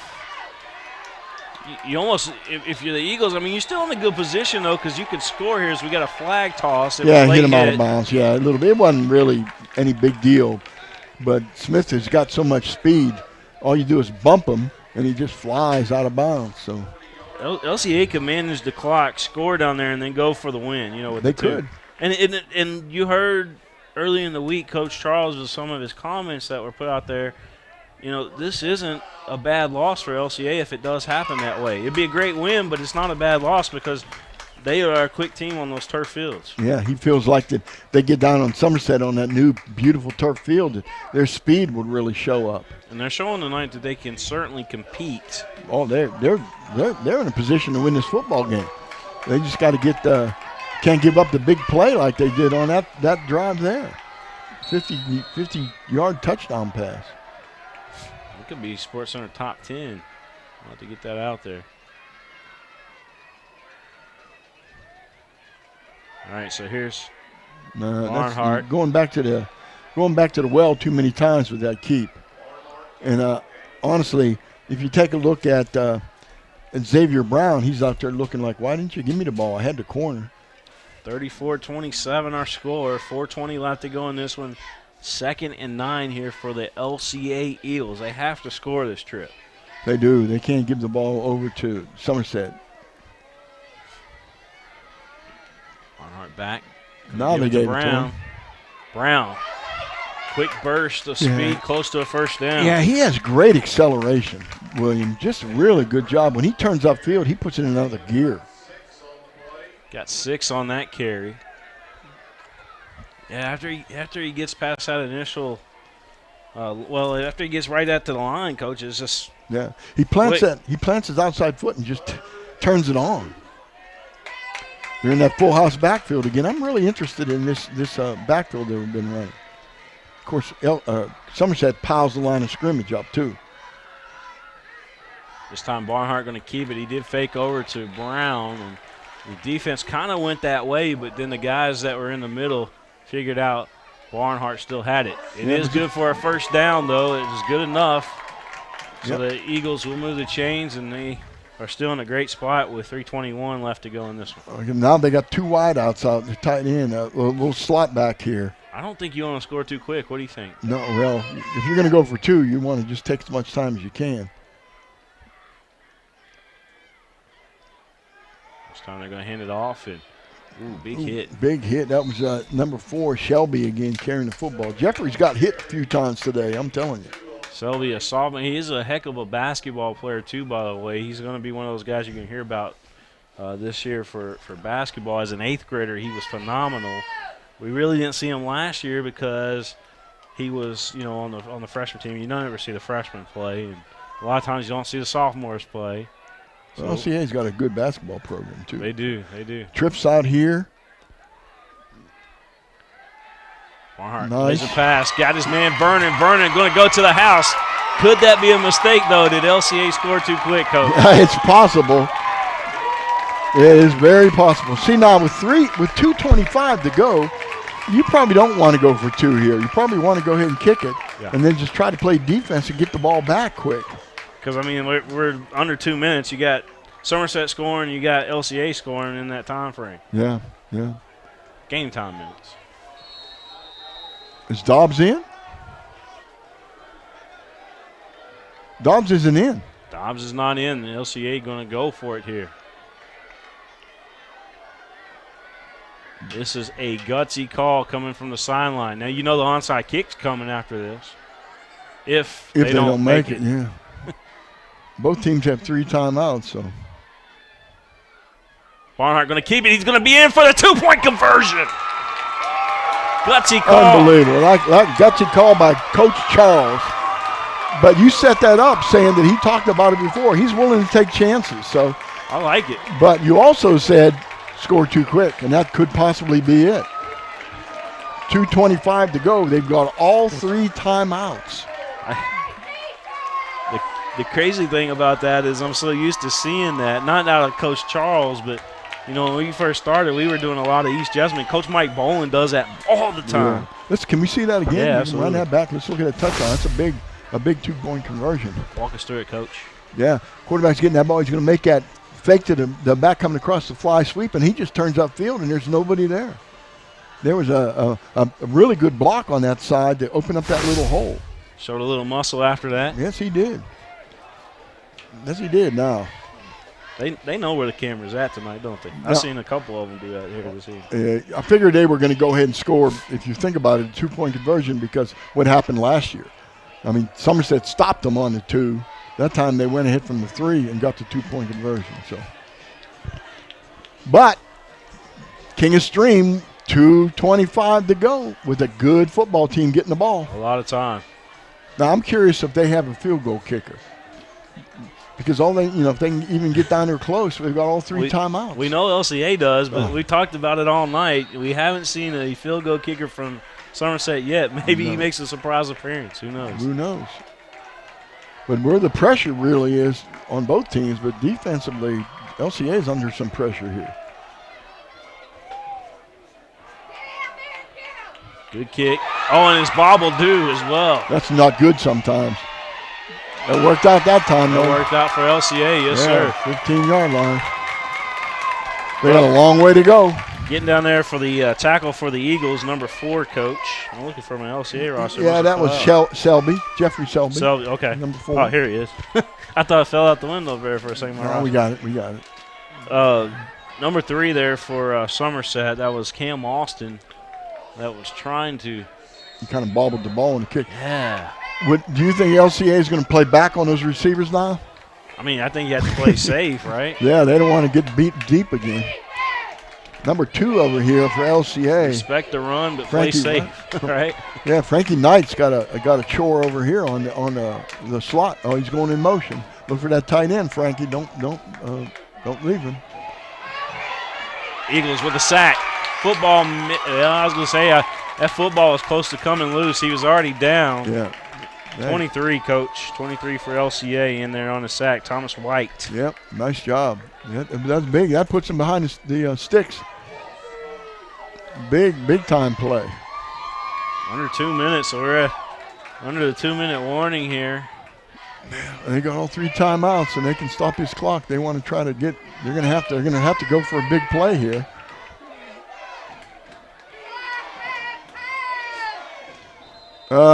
Procedure against the offense. 25 out here. A move too soon.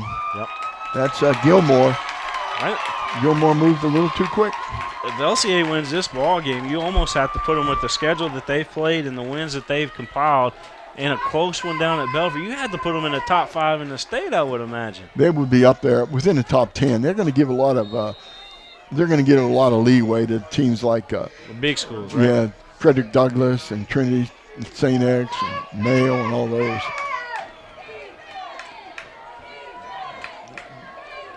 Slots on either side. Quarterback's rolling left with that right hand. Oh, he's hit hard. He's taken down, Coach. Big time hit, and he's shaking up, too. That was 11 in there for LCA. Came and put the boom. Johnny Bruce Drake, Coach. Johnny Drake. That's the first time we called his name tonight. Big Johnny Drake. Johnny Bruce Drake, with the boom. Yeah, he's not listed as a starter or anything. And you know his name now, Coach. 175 freshman? You sure you got that number right? Yep, number 11. Freshman Coach. coming in and ripped him.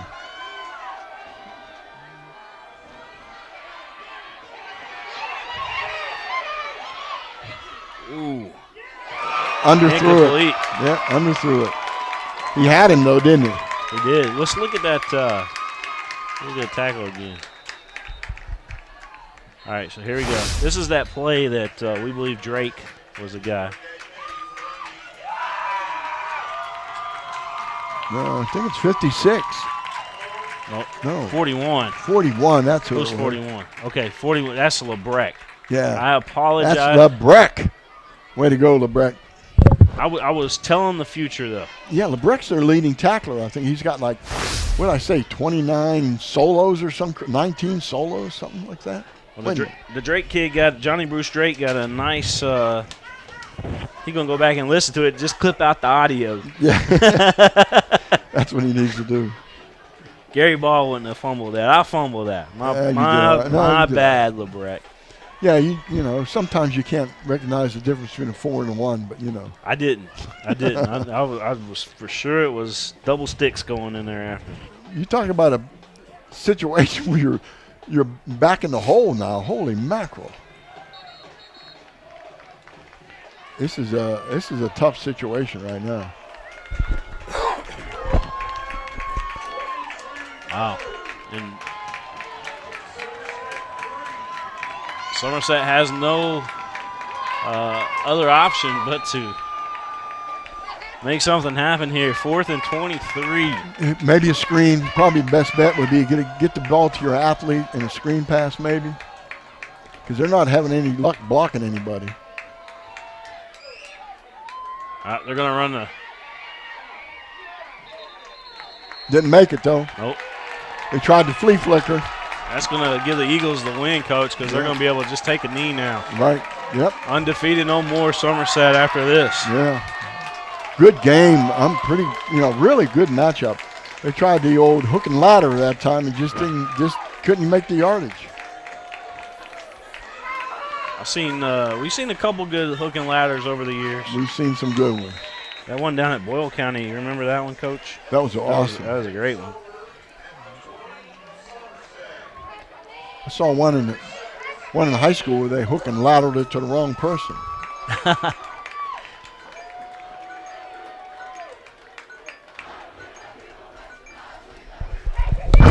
Wow, this place is shaking up here. No, Victory knee here for LCA. Congratulations to the Eagles on this huge win.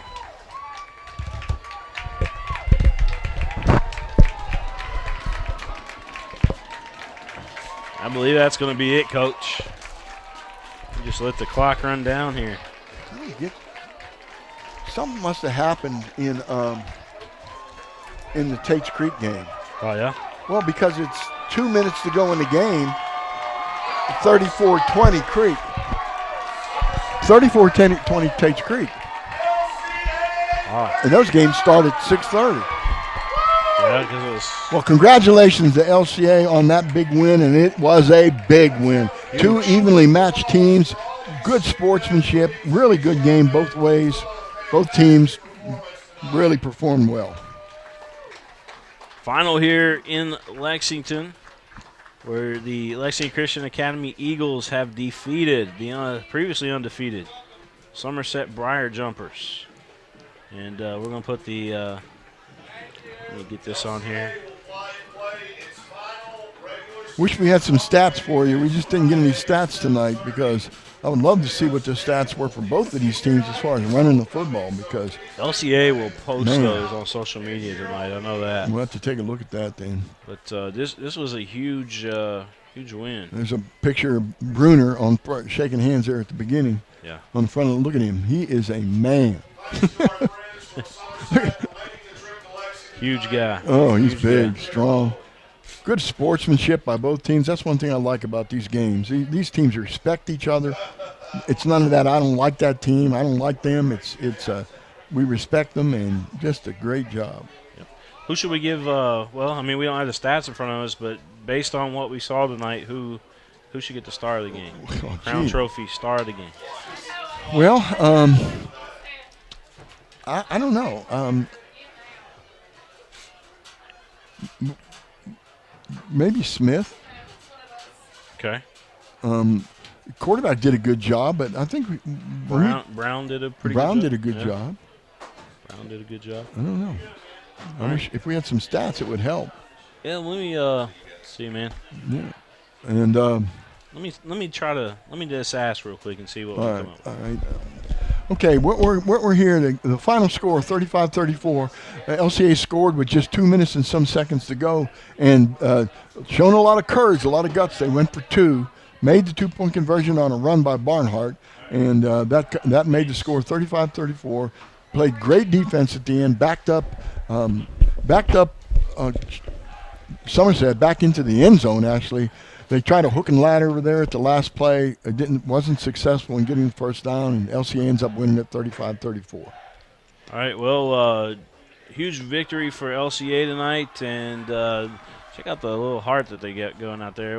They were in like a heart formation, and they all kind of went into the middle. That was pretty cool. You know, I'm thinking about this. It's almost Barnhart again because of the 2-point conversion. You know, just getting that ball in there in a crucial situation like that. Coach Charles for calling it. He should get the start. Yeah, we got to get him some Mingy beef jerky. Though, yeah, we sure. do. We definitely do. Yeah, absolutely. I'll make sure that he gets some this week.